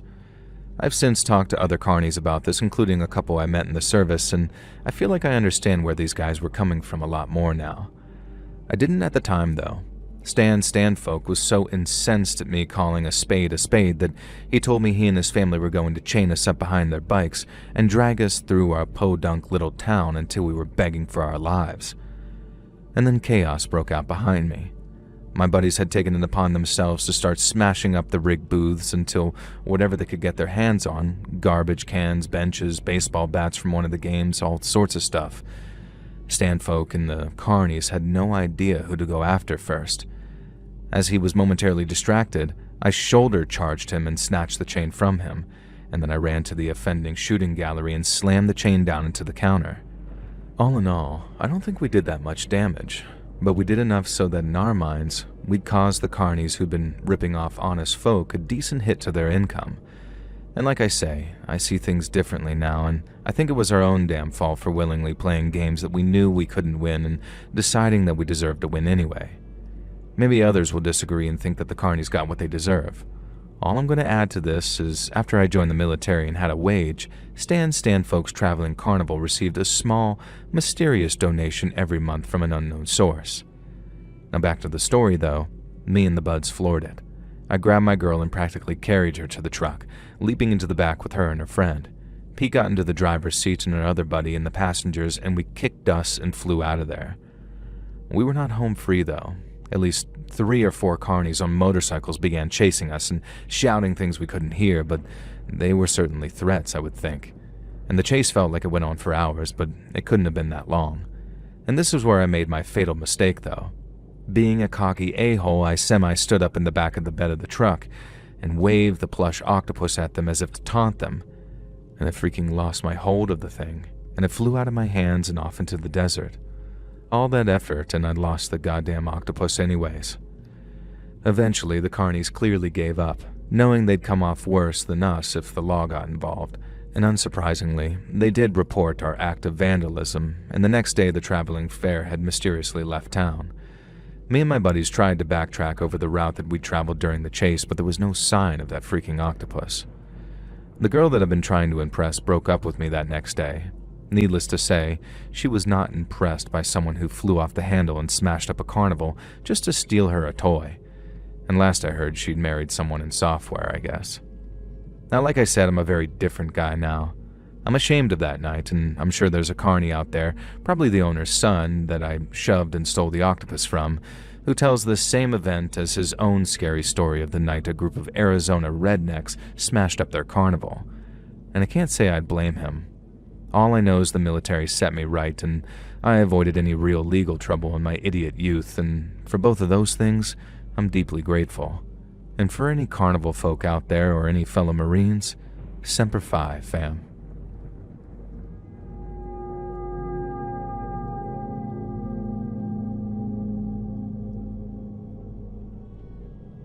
So this happened to my grandma, but she's given me permission to share it with you because I think it's a creepy story people should know. She narrated it to me, so I'm writing her words down, but I wanted to preface this so it makes sense why an 83-year-old woman is sending you a story. I mean, maybe you have a lot of 83-year-old female listeners, but I don't see them in the comments that often, so I assume not. Now anyways, I was a fine young filly in the 1960s. At least that's what the men folks said. So beautiful that I could win prizes, they said. And so I says to them, well, why can't I? Don't we have a state beauty pageant? My folks were against it at first, but as soon as I turned 18, they let me enter. And surprise upon surprise, these men hadn't just been flattering me to get under my petticoats, for which I might add, they would have had to have had my hand in marriage first. I really did have the looks that could win prizes, apparently. I made it to the state finals, and it was an absolute honor, and it was part of the state's grand fair, and this was back in 1967. There were 3 judges, the state governor, the mayor of town in which the finals were being held, and a local businessman who did something with oil. All of these men were perfect gentlemen. I have nothing but nice things to say about how all 3 of these men treated us girls. They made us feel like beauty was something to be proud of, not something tawdry, and honestly, the whole thing was a lot more wholesome and respectful than you hear about in the average beauty pageant. I don't think that I could have seen it through to the state finals if I'd been nothing but a sex object. Now this event is what killed it all for me though, and it was thanks to the most unlikely of sources. There were 5 of us girls, and we were all local winners, so we were all used to the game and all very nice to one another. We were prepping for our first round, which was a catwalk round wearing dresses from a local dressmaker. We were in our drawers when the door burst open and the man stood there. He was a bit on the muscular side, with long hair, and I remember a very attractive jawline. He said he was the sheriff's deputy. Us girls, we were all 18, got a bit shy of course, and started covering up, and the deputy laughed and told us not to worry. It wasn't anything he hadn't seen before. He had a wife and 2 daughters around our age, and that should have rung alarm bells by itself. Anyway, he said a prowler had been seen in the area, trying to peer in through the dressing room window, which was a tiny little thing 8 feet high, and we'd certainly seen nobody peering in there. And so we uncomfortably put our dresses on while the deputy unashamedly and openly watched us. And over the next 3 months, he was there every time, watching us, undressing us with his eyes while we were forced to actually undress in front of him. And then finally, it's the swimsuit round, and of course, to change for this, we have to get fully naked. Surely the deputy wouldn't be there for that. But he was. One of the more outspoken girls told him that she wasn't comfortable with his presence, and he got a little angry. He whipped out his badge and asked her if she really wanted to risk her place in the competition, or even face obstruction of justice by posing as a problem. Now, of course, none of this really rang true, but we were in a rush for the final round of the competition. And after a quick whisper, what we did was this. One of us changed while the other 4 blocked her from view, and we repeated that 4 times. The deputy was clearly furious about this, but what could he actually do? He had no legal precedent to command us to show him our naked bodies. And so we performed the final stage of the competition. The girl who'd spoken out against the deputy actually won, and I came 3rd, all of which I was thrilled about. And when we went back to change a final time, the deputy was thankfully gone, and we changed back into our regular clothes to mingle with the judges and audience. Now, a couple of us girls met the sheriff and mentioned the deputy being present the whole time, and he got very quiet. We pushed him on what was wrong, and he asked us if we were absolutely sure. Only, it was the deputy's first day, and he hadn't checked in for work. He was due to work security at the pageant, but he had certainly not been authorized to be present in our dressing room, and there had been no reports of a prowler. He asked us to describe the deputy, and we did, and the sheriff went pale and said that that didn't sound anything like the new deputy, who was his nephew, a pretty large red-headed guy. Later, they found the deputy. He stumbled in from the wilderness, his ankles and wrists tied together, wearing only a vest and his undergarments. He'd been knocked unconscious, stripped, and had his uniform and firearm stolen. And the firearm was later found discarded in a garbage bin near the hall where the pageant was held. Now, one final twist to the story, and this is a part that I can't be sure about. By 1978, I had a family and a husband, and at this point, a young son. My husband and I were watching an episode of a favorite show of ours when I suddenly pointed at the screen and yelled, "That's him!" My husband asked who, and I said that I was sure as shells were shells that one of the contestants on this game show was the fake deputy from the beauty pageant terror. My husband laughed about this, and so did I. Realistically, what chance was there that a guy who knocked out a sheriff's deputy and then faked being him just to creep on women in the 60s was a contestant on the dating game on the 13th of September 1978? And like I said, I can't be sure. But all I'll say is that when I identified him, all I believed I was looking at was a contestant on the dating game, a contestant they introduced as Rodney Alcala. Now, the more I think about it as time goes on, I do think the creep who perved on me just looked like him, but there's still a chance, a terrifying chance, that the fake deputy we met was the dating game killer.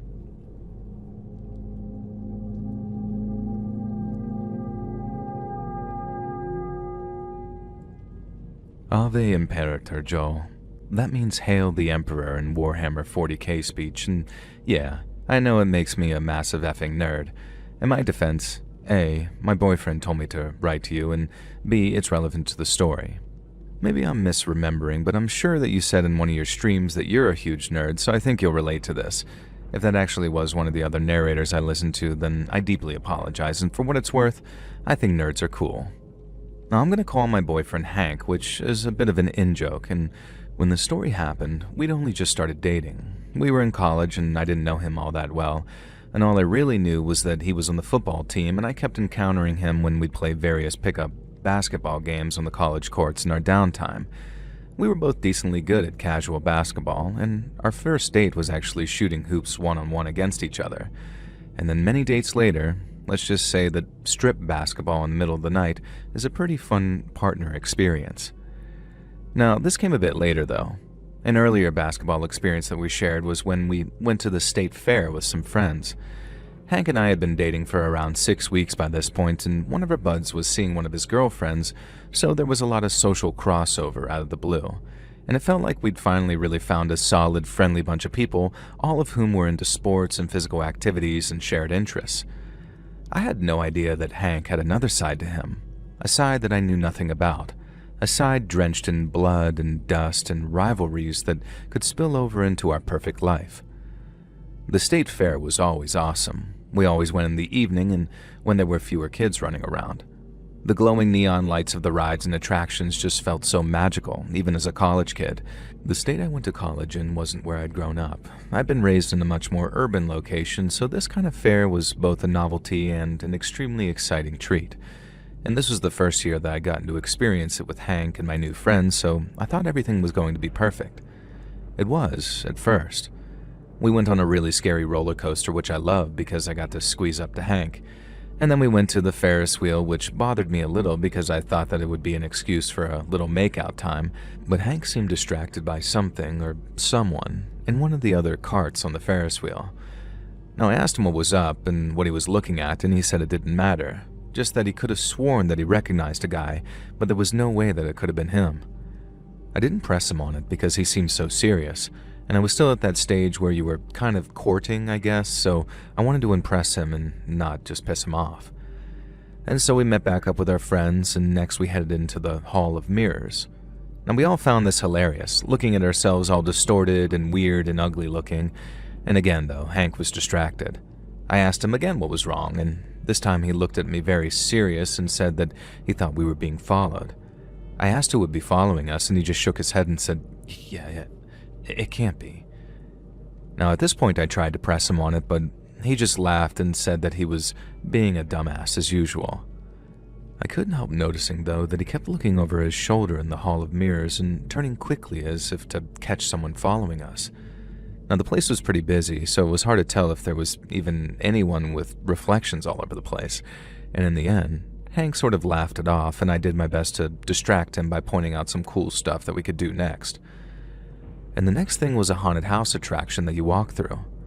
I love horror, and I was excited for this one, but I pretended to be terrified by every jump scare and silly face-painted ghouls, so I had an excuse to grab hold of Hank and play up my Scream Queen aspirations.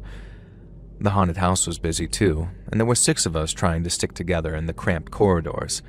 Hank was absolutely insistent that someone was following us again, though, and when a creepy masked actor burst out of a closet, he almost punched him in the face on instinct.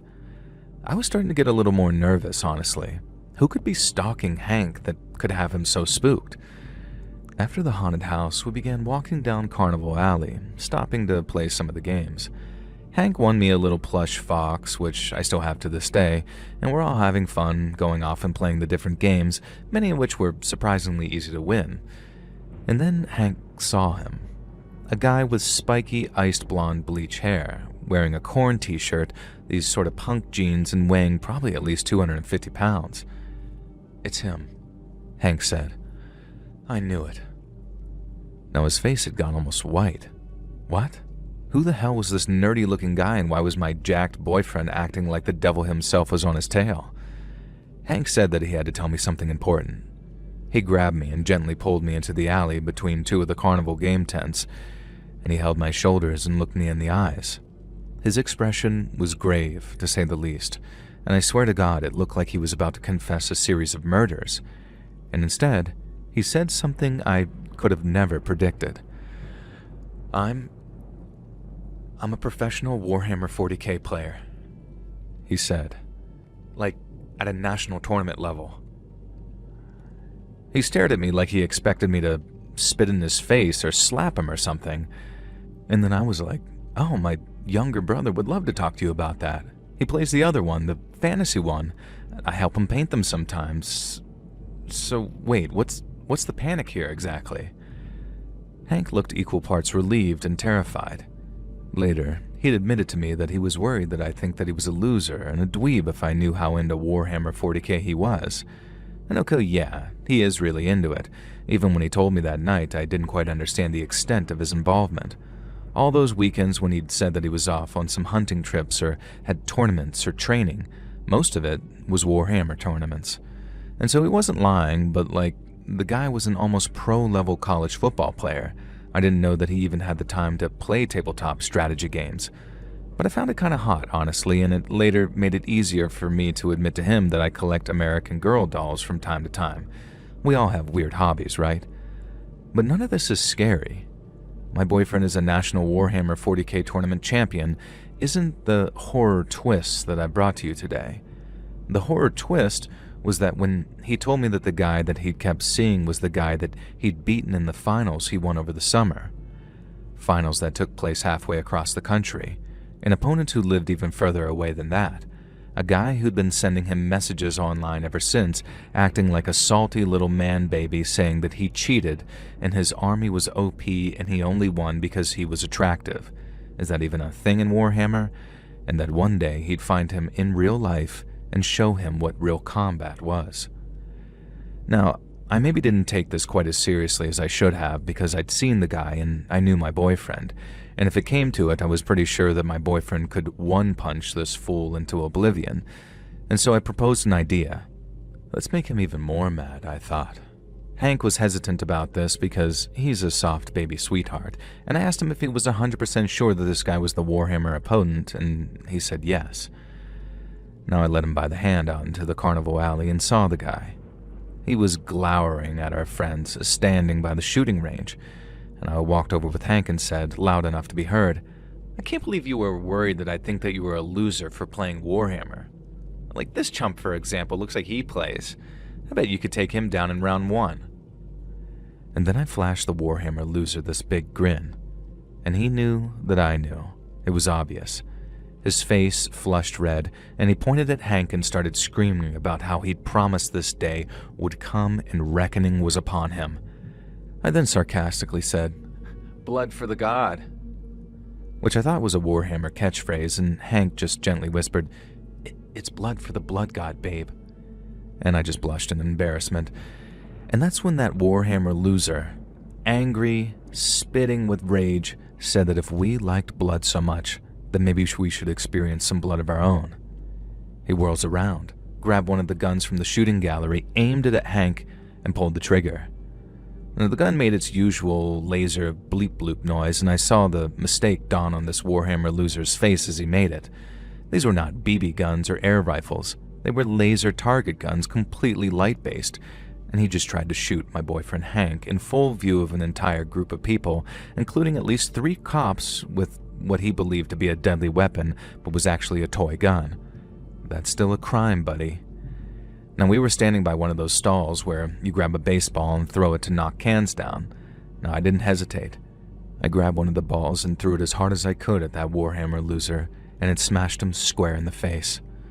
Now, within seconds, this Warhammer guy was tackled by a local sheriff's deputy who happened to be the brother of one of Hank's best buddies. And so then, to cut a long story short, this is how things turned out. Warhammer loser, real name Elias, had a history of unhinged posting on certain internet forums, obsessing over how his opponent, Hank, had cheated and was going to get even with him. He'd eventually been banned from all but the most fringe communities for toxic behavior. And so basically he traveled across the country after finding out where Hank went to college and took a gamble that he'd find him at the local state fair since it was a popular college kid hangout. From what we could gather, he'd been there on the lookout the entire day. This meant that when he grabbed that toy laser gun, there was clear intent to harm, and had the weapon he'd chosen been an actual weapon, it could easily be legally determined that he would have used it. And this meant that he'd be facing a pretty serious charge simply for pointing a toy laser gun at someone and trying to shoot them.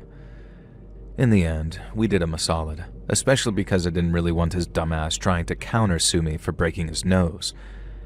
We agreed with the prosecutor that we drop our own charges against him as long as he was forced to undergo mandatory anger management. Hank also used his connections in the Warhammer scene to ensure that this Elias was banned for life from a number of high-profile national tournaments. It was all very silly and almost comical, but if you think about it, the fact that he traveled across the country and was willing to fire at least a BB gun or an air rifle at my boyfriend in revenge for sucking at Warhammer is actually pretty freaking terrifying. And it's a reminder that there are some absolutely unhinged people out there. On the plus side, though, Hank and I bonded even further over his nerdy hobby, and he helped my brother evolve from the fantasy Warhammer to the 40K universe, and now they both help run a local tabletop gaming group. Sometimes I even hang out and I mostly just play Pokemon. Anything else is a bit too violent for me. I've been meaning to submit this story to you for a while now. I don't have many scary memories or stories, but there's one that always stuck with me ever since I was a little kid, which is when this happened. I can't remember what state we even lived in at the time, but I know we lived in a small town that felt kind of quaint and pleasant to me. I was probably 3 or 4 when this all happened, so obviously my memories are a bit hazy on the details, but the main plot of the story, I definitely remember it perfectly. I attended this kindergarten in town. It was a pretty small one with maybe 15 little kids, and it was basically what you'd expect. A corner for toys, crappy art on the walls, nap time, a little recess in the yard, and the absolute typical kindergarten. And it would have been completely normal except for the fact that from day one of me attending that school, there was this one strange kid. And we'll just call her Annabelle. She wouldn't join in with the class. She wouldn't read aloud or paint or come outside for recess. She wouldn't do anything except sit in the corner, which everyone referred to as Annabelle's corner. And she didn't just sit there either. Oh no. She sat there making little figures out of Play-Doh and then smashing them with her little fist over and over. Or sometimes she'd pull the limbs off and then the head. Sometimes she'd lie them down and slowly roll the little plastic rolling pin over them. Either way, the end result was that she repeatedly made these Play-Doh people who came to a very sticky end.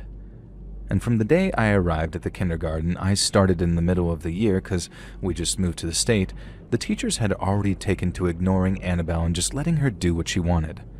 She wasn't causing any harm or hurting anyone after all. Naturally, none of the other kids were friends with her. Maybe they tried back in the day, but as far as I knew, they all just ignored the creepy girl in the corner and her Play-Doh playtime. Now, I had a cousin with Down syndrome, and while I could see that Annabelle didn't have Downs, I got it into my head that she had some kind of condition, and it was my duty to befriend her and be nice to her. And so after a couple of weeks of attending the kindergarten and a few more days of building up the confidence, I approached Annabelle in her corner. I was ready for her to just hiss at me or act hostile or ignore me altogether. What I didn't expect was for her to greet me with this big smile, introducing herself and asking me to sit down and suggest that we become best friends. And yet, that's exactly what happened as a little kid. I remember being slightly taken aback, but hey, this was exactly what I'd wanted, right? So I introduced myself too and sat down, and almost immediately, as if she assumed it's what I wanted, Annabelle began showing me how to make the Play-Doh figurines, and the various ways in which I could crush them. She didn't explain why we were doing any of this. It was like she figured that I already knew. But she had some particular instructions on how to make what I assumed to be random humanoids. This one had to be short, this one had to have a big nose, and this one needed some big old ears. And it soon became clear that we were making figures of both children and adults, and I'd say that there were maybe an 80-20 split between kids and grown-ups. Now, I went along with this for days because I was just happy that I'd managed to become Annabelle's friend out of all the kids in class, and it took a while for me to ask why we were doing this and what all this Play-Doh violence was for. And the answer Annabelle gave was not something I'd ever heard of before. It was voodoo, she told me. A little kid was talking about voodoo. Now, I'd just like to add here that Annabelle was a Caucasian blonde kid, and as far as I know, she wasn't from anywhere that really practiced voodoo or any sort of religion like that. And I am as convinced as I can possibly be that this wasn't some cultural thing and that she'd heard about the concept from one of her older brothers, of which she had 3, 2 of whom were into horror movies and all sorts of weird stuff like that. And I say this very non-judgmentally because obviously, as a Let's Read fan, I am too. And Annabelle explained what voodoo was to me, which I won't bother recounting because you all know what it is, but the key part here was that we were making these little effigies of our classmates and teachers, and one day, if we were lucky, the gods of voodoo would smile down on us and cause our actions against the dolls to be transferred to the person they represented. I asked Annabelle why we'd even want to do this. Why did we want to hurt our classmates and teachers? And she just looked at me like I was some idiot, actually rolling her eyes and said something like, "Because they're awful, you dummy." I didn't really agree, but the look on Annabelle's face made me feel like I really shouldn't voice that disagreement. Once she explained everything to me, I found out that one of the kids were regularly making dolls of what was another girl, who we'll just call Kirsty. Kirsty was popular, kind of bratty, and I guess I can see why Annabelle disliked her, even though we were just little kids. And the more Annabelle opened up to me too, the more I became to understand her. It seemed like when she first joined kindergarten, the other kids had actually bullied her a bit. I only know this now as an adult, but there was this whole thing with Annabelle's family where they were regarded as pariahs in the town, unfairly for a reason I won't get into, and so the kindergarten teachers had never really bothered to put a stop to the torment. Instead, Annabelle had found out about voodoo one day, and that's what set her on this path. I was torn. I didn't agree that any of the people really deserved to be dismembered or smashed or squished by gods, but I felt sorry for Annabelle too, so I just kind of humored her. And then one day, I noticed Kirsty hadn't been in class for a couple of days, and then the teacher took us aside and told us the bad news, in as sensitive a way as you really could. Kirsty had something called leukemia, a rare kind, and it was very likely that she wouldn't be coming back to school, and we might not see her again. They didn't explain the concept of death to us exactly, and at least in the way that I remember it, that they didn't handle it very well. But the short version is, they told us Kirsty was dying of leukemia. And to me, who didn't really understand how these things work, it felt like it had struck her out of nowhere. Obviously, you can see where my brain went as a kid. One of the gods of voodoo had smiled upon us and given Kirsty leukemia thanks to all the voodoo dolls that we kept making her out of that Play-Doh. And to me, Annabelle and I had effectively sentenced someone to death. And then the next week, my most disliked teacher, Mrs. Malley, slipped in the recess yard and broke her leg. We made voodoo dolls of her a lot too. I liked making those because they were big fat dolls and they were fun to smash and smush and squash, and I didn't like them anymore though. I mulled over everything in my head for a few days.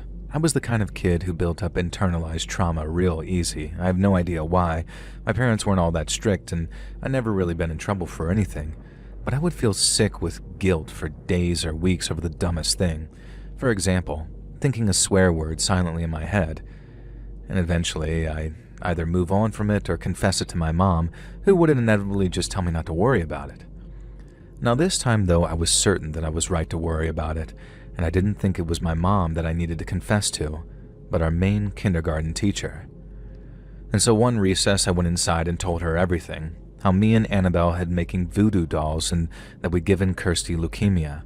And then we hadn't stopped there, and we'd broken Mrs. Malley's leg. Now here's where I think the teacher really messed up, whose name I genuinely forget despite how many years I'd spent angry at her. Now she must have been able to tell that I was sincere. She must have. I was crying and struggling to get the words out. I was clearly having a really hard time, but instead of gently explaining to me that this isn't how things work, that you can't create voodoo dolls out of Play-Doh and give classmates sicknesses, and that you can't make Miss Malley break her leg, this teacher screamed at me. She told me I was disrespecting Kirsty and Mrs. Malley, and that I was being a horrible little child, and she was seriously considering calling my parents in. I think the only reason she didn't was because she knew that she'd handled that badly, and she shouldn't have let her anger control how she reacted to me. Now, of course, this all made me feel really, totally awful, so I vented to my only friend, Annabelle, and then as soon as I had, I realized I just admitted to Annabelle that I'd ratted her out as well. And so then I started apologizing deeply for that too. And Annabelle just sat there in silence for a while, like she was thinking really hard. I kept talking, suggesting that maybe we should just make a voodoo doll of the teacher because the gods would definitely smile on us this time. And eventually Annabelle just shook her head and asked me if I really was sorry that I tried to rat her out. Now, repeatedly, I insisted. I told her I'd do anything to prove it. And Annabelle just kind of smiled and she said she had an idea. We wouldn't make a voodoo doll of the teacher. Instead, there were other ways to do the voodoo god's bidding, and I could prove my support and love at the same time. Now the next day, she showed me the means of our revenge. It wasn't anything really complex, and it wasn't some elaborate voodoo ritual. Instead, Annabelle had a huge kitchen knife in her backpack, and she wanted me to take the knife, come into the classroom when the teacher was alone at recess, and stab her 16 times. This, apparently, would make amends both to the gods and to Annabelle. Now the story has probably illustrated that I was a pretty naive kid, and it probably makes it clear that I'm neurodivergent myself, but nothing, in no way, would have convinced me that taking Annabelle's huge knife and stabbing our teacher repeatedly was okay. And instead, it made me realize that Annabelle was some bloodthirsty psychopath who had a capacity for violence as a freaking kindergartner. Now I know this because when I refused and told her there was no way that I was going to stab the teacher, Annabelle pulled a pair of small sewing scissors out of her backpack and stabbed me in the leg with them. It wasn't a little poke either. It was a deep, rough stab that caused blood to start gushing from my thigh. Obviously, I began to scream, and then so did a bunch of other kids when they saw the bleeding. As soon as it clicked in her brain what she'd done, I think Annabelle just gave up. She pulled the kitchen knife from her backpack and lunged at me. However, thankfully, she was just some little girl, and our teacher was not, and she was able to grab Annabelle from behind and very easily pull the knife away from her. I had to go straight to the hospital, so I didn't get to see the aftermath. My parents shielded me from most of it too, but what I do know is that Annabelle had to spend some time in an institution and even receive some serious therapy. There are things my parents still won't tell me about the aftermath, even though I'm in my first year of college at this point, so I can only assume that something pretty bad or tragic or both ended up happening with Annabelle. We moved away to a totally different state right after this, and of course it's Not like you could just Google for news stories about a mentally ill little kid. Now, really all I know is that for a couple of months my best friend at kindergarten was a potential killer who believed that she could do magic, and also that I was extremely lucky not to get killed. And that's the part that I don't like to think about. Whenever I tell this story, I try to play it off like I was some badass hero dodging knife swings and surviving some murderer. And it's the only way that I can really stay sane. I know that if I start thinking about it too hard, I'll just dwell on what could have happened, and I refuse to do that. And so this is my story. It could have been a lot worse, but the fact that it wasn't and the fact that I'm still here to tell the story is something I'm going to focus on above anything else.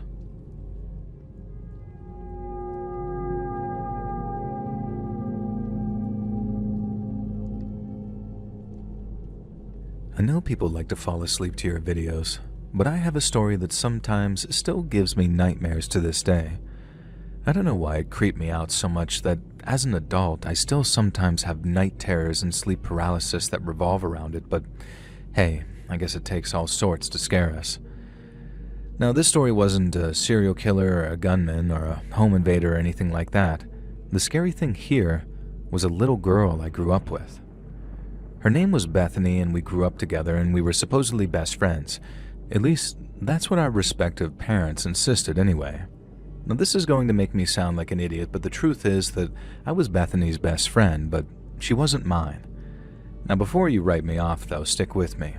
I was Bethany's best friend because even from an early age, she didn't have any other friends. The reason for this is because she weirded all the other kids out. None of the other kids in the neighborhood, girls or boys, would play with her. She scared them with her odd behavior and the strange things that she would say about ghosts and witches and all tons of nonsense. Mostly, though, she had this habit of hiding in places and then jumping out and yelling at you to scare you. Other little kids don't really like that, and since Bethany made, quote, freaking our friends out her entire personality, they didn't really like Bethany either. Unfortunately, Bethany's parents and my parents were best friends. They made a group since college, and they stayed very, very close ever since, and they both had their first kids, me and Bethany, in the same year. We were born just about 1 month apart, and so our parents decided that we were destined to be best buddies, just like they were, and ever since we were tiny little babies, we were forced into being a pair. Now, Bethany took this rule of friendship very seriously, and that meant that she stuck to my side like glue, and as a little kid, I had no hope of having any other real friendships when Bethany was always there, creeping everyone else out and behaving like a total weirdo. She was also insanely protective and jealous of me, so any chance I might have had at establishing other friendships basically went out the window. Bethany just seemed to have no shame and no sense of decorum or restraint.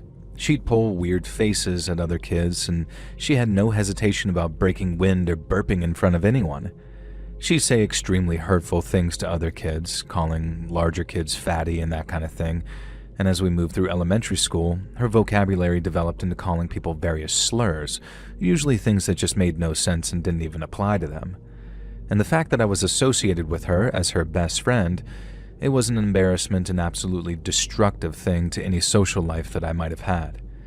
If I even tried to bring up the topic with my parents, they acted like I was being so mean because Bethany was a little angel, and they just wouldn't see the fact that she was some creepy weirdo.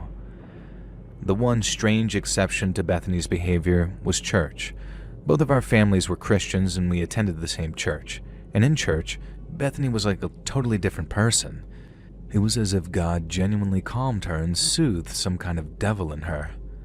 Thankfully, the kids at Sunday school mostly weren't the same kids from our neighborhood or our elementary schools, so we did actually have some other friends there. It was so strange, and to this day I have no idea if Bethany was putting on some act in church or she really did just feel compelled to be her best self. Church is important to the story too because it introduces the other main characters here. Marie, our babysitter from when we were really little. Our parents would frequently go out for meals or go to see the movies on Friday or Saturday nights, and Marie was their choice of babysitter from the get-go. I think she first started babysitting us when she was 14 and we were 5 or 6, old enough for our parents to feel comfortable leaving us with someone else. When everything ended, we were 12, so I guess Marie was 20, although she'd never gone off to college or anything like that. Marie would also babysit us at Bethany's house. There were various reasons for this, but mostly, Bethany had difficulty falling asleep anywhere but her own bed, and our parents would often be out long after it was time for us to go to bed. Bethany had this game where she tried to act as creepy as possible whenever Marie babysat us, but without Marie ever finding out. Somehow she managed this for 6 years. I don't know if Marie was just completely oblivious and unobservant, or if Bethany was incredibly clever and manipulative. Bethany had 3 different games that she played around Marie. One was the creepy sound game. Bethany would hide somewhere in the house and make a loud clicking sound with her throat, kind of like that ghost from The Grudge, and then if Marie heard, she'd convince her that she had no idea what was actually making the sound. I even heard Marie talking about it to Bethany's parents once, asking if they'd ever heard this strange noise. They hadn't, of course, because Bethany behaved like an angel around adults. And the second game was trying to make me jump and scream, and if she succeeded, I had to tell Marie that I'd seen a spider or a mouse because just like any other time I tried to push back against Bethany, she threatened to make my life a living hell. I did not want to find out what kind of horror Bethany would plan for me if she ever decided that I wasn't her best friend, so I just went along with everything that she threw at me. Finally, the third game was called Goblin. Bethany had this thing where she'd pretend to be a goblin, but it was honestly uncanny. She managed to sort of scuttle along the ground on all fours, pulling this genuinely horrifying face. She'd hide under beds or climb up on cabinets or wardrobes and act as demonic as she possibly could. And you know how people use that phrase, goblin mode? I'm convinced it was invented by someone who knew Bethany. And the way she turned this into a game was going goblin mode for as long as she could without Marie or other adults ever catching her. One time, I remember her crouching in the corner of the living room, putting her goblin face on while Marie watched television, and she managed this for an entire hour before getting bored and making me play some board game with her. As we grew up and moved from elementary school to middle school, I really thought, or at least hoped and prayed, that Bethany would grow out of her weird, creepy phases. Instead, they just got worse. Middle school presented her with a whole new group of kids to alienate and freak out. Thankfully, middle school allowed me to make a few other friends and vent to them about how much Bethany drove me crazy and how embarrassing I found her. It wasn't much, but word did start getting around that I was more than Bethany's sidekick and didn't actually approve of or endorse her rude, vulgar, and insulting behavior. And this was especially relieving as she was going through her constantly saying slurs era, usually based on nothing and totally unrelated to the person that she was hurling that slur at. I can't give examples without getting this video demonetized, obviously, but for example, imagine a slur aimed at a homosexual man being used against an 11-year-old girl, or a little white boy being called, well, you can imagine the kind of things. Now, once again, she just wanted to be as weird and off-putting as possible, and I was starting to get really sick of it. Our parents showed no signs of drifting apart, which meant that Bethany and I were being forced to spend almost every weekend together. Nearly every Friday, they would go out to dinner with a group from church and wouldn't return home until it was well past midnight, so I would have sleepovers at Bethany's house almost every single Friday, and it was hell. Now, I wanted to start hanging out with my other friends and living a life of my own. I could tell something had changed with Bethany on the Friday that this all kicked off, but I couldn't put my finger on it exactly. She was sort of aloof with me, acting as if she didn't care that I was there, when normally she'd behave like a hyperactive child whenever we had a sleepover. Our parents had been gone for a few hours and Marie was downstairs doing some kind of homework, so I guess she must have been attending some kind of school thinking about it. And maybe she was doing college remotely, I have no idea.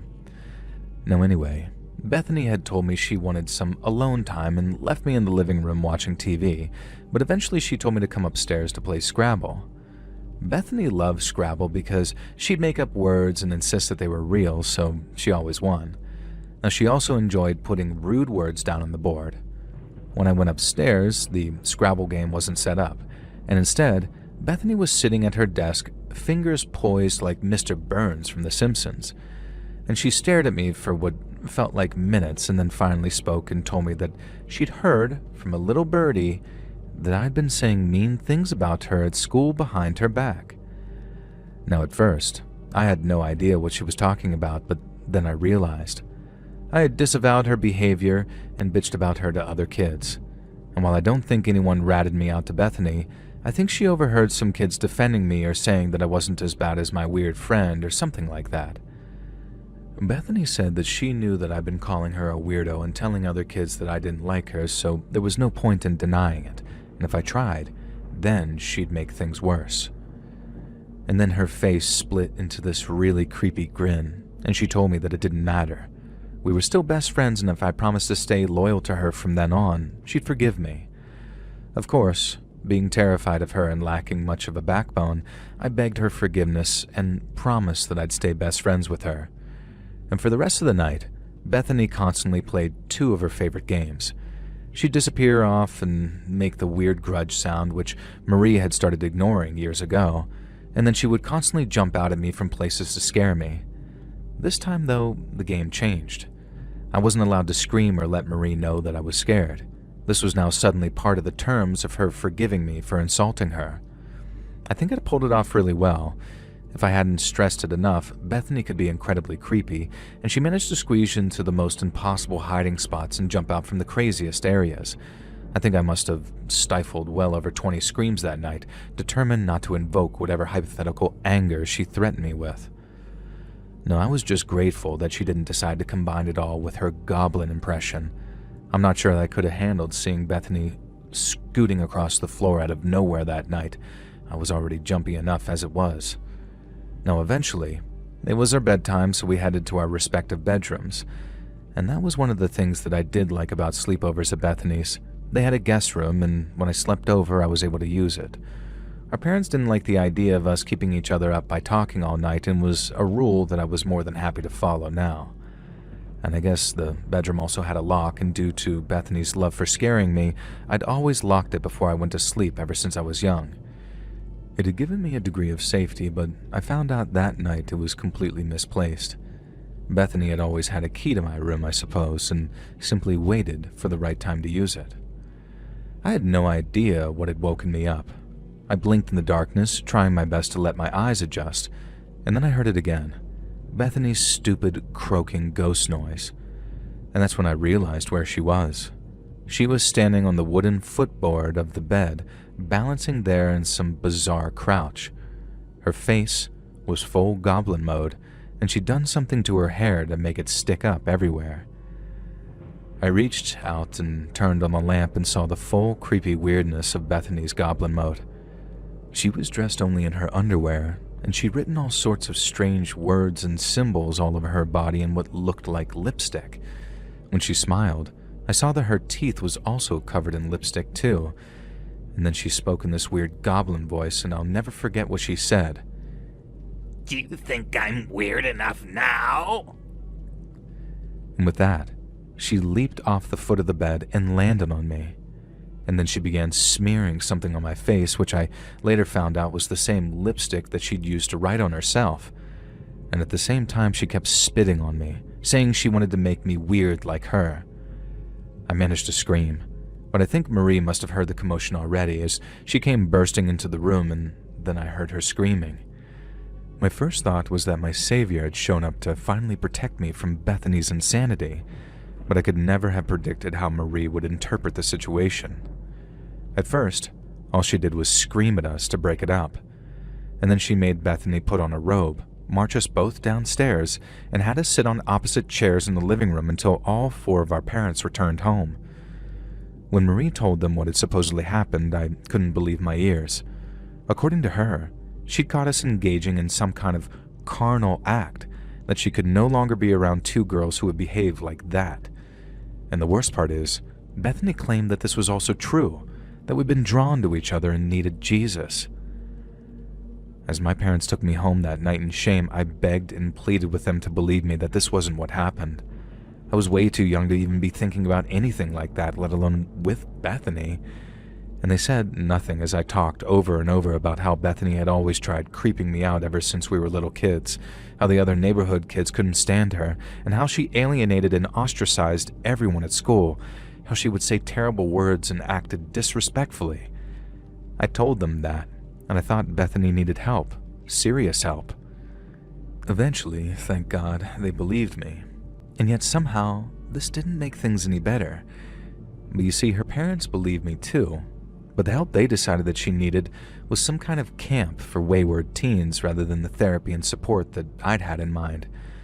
And so Bethany was shipped off to what I later found out was a particularly notorious wilderness survival camp designed to scare kids straight into good behavior. And they kept Bethany there for over a year. And then when she came home, she didn't want to see anyone. She was homeschooled. She wanted to avoid me and everyone else. Our parents had remained friends during the whole ordeal of Bethany being at the camp, but as soon as she returned, they kind of just stopped spending time together. And the whole thing conflicts me so much. Bethany terrified me and emotionally hurt and scared a lot of people, but I never wanted her to have her entire personality stripped out of her or be forced to become the shell of herself that camp seemed to have turned her into. Eventually, I heard from my parents that Bethany had decided to dedicate her whole life to Jesus, and after graduation was set to become a nun. And as far as I know, that's exactly what ended up happening.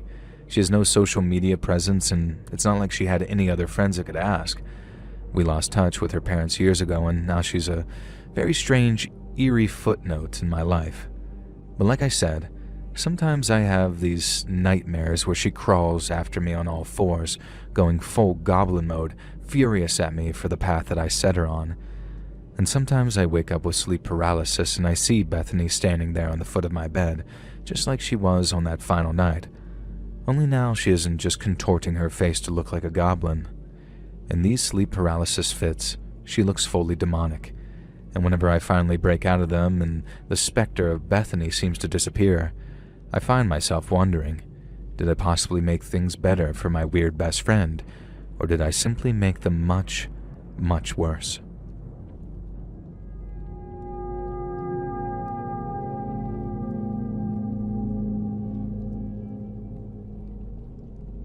When I was growing up during high school, we had a quiet kid in class. You know the type that I'm talking about. This was post-Columbine, so quiet kid jokes were told, but kind of in a whispered tone. Nobody wanted to actually trigger the quiet kid or generally cause anything really bad to happen, and Kenny never actually showed serious signs of violence.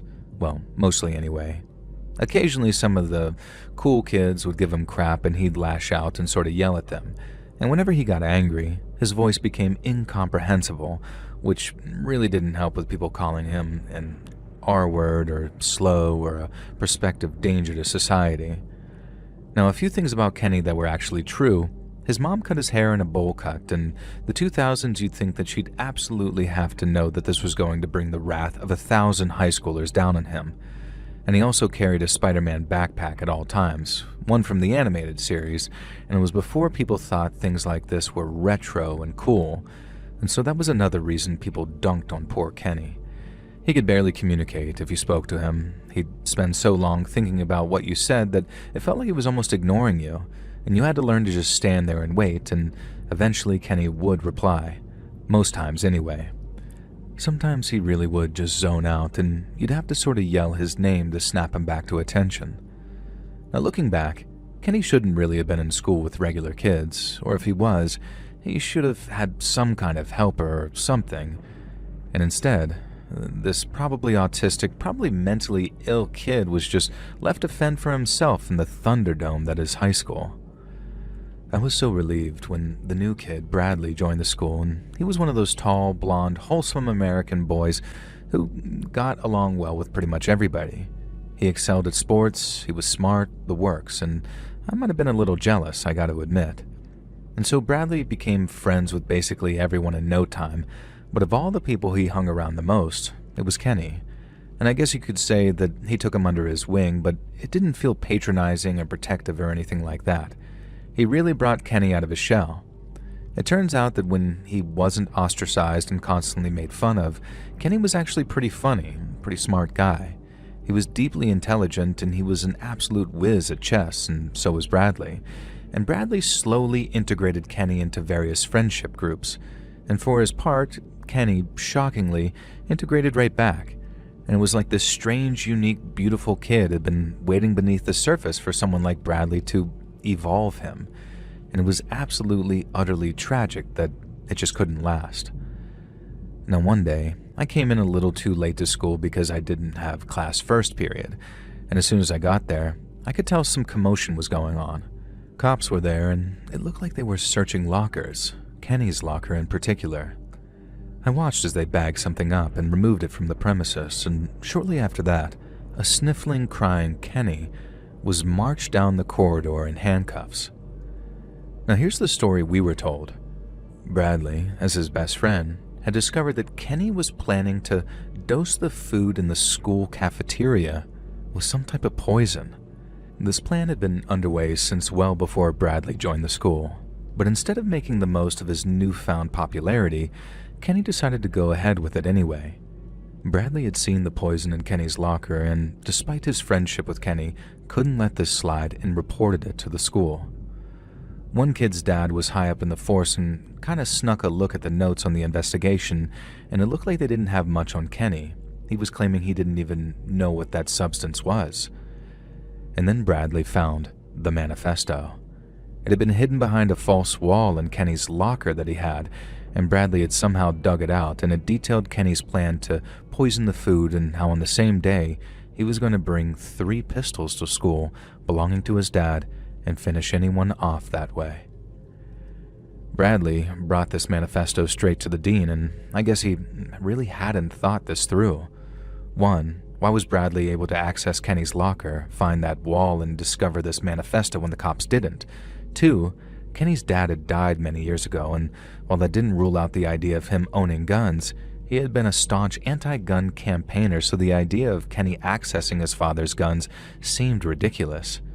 3, the manifesto was supposedly written before Bradley even came to the school, but the food that Kenny claimed he was going to poison had not been on the menu until that year. Naturally, this made the school authorities and the cops suspicious. Kenny had been suspended from school at the time since there was no actual proof he planned on committing a crime, and then the next thing we knew, Bradley was no longer in attendance either. It turns out Brad was a psychopath who had been kicked out of his last school for antisocial behavior.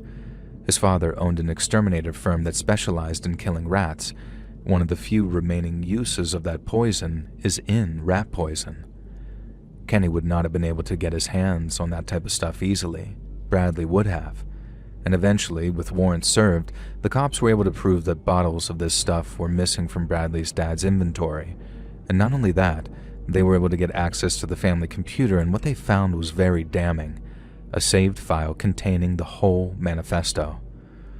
According to the kid, whose dad was one of the lead detectives, Bradley broke down and sang like a canary. Not a remorseful one, but a proud one. When he arrived at the school and first saw Kenny and heard the quiet kid jokes, he was curious. He wanted to know what kind of punishment would be dealt out to someone who might be a school-based criminal, and he was curious about the effect it'd have on Kenny. Rumor has it that when asked, Bradley coldly admitted that he was curious if Kenny would commit some kind of act against himself. You know what I mean? I don't know exactly what happened to Bradley. He was expelled, but I'm not sure what kind of criminal charges were brought against him. His father doubled down on the misplaced poison having nothing to do with his son, and so we never saw Bradley again. And we never saw Kenny either. The whole incident broke him, and I wish I could say that he'd overcome his experiences, returned to school, and been embraced by us again.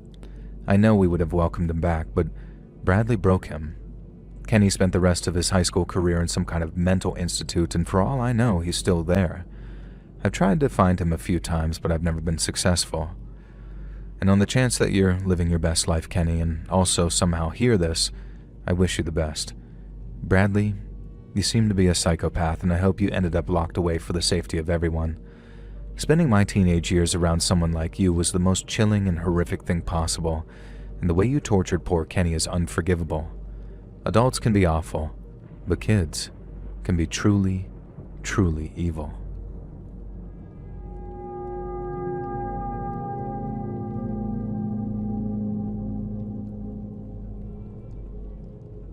Growing up, I wasn't a small kid. No, I'm not going to be ashamed to say it. I was fat.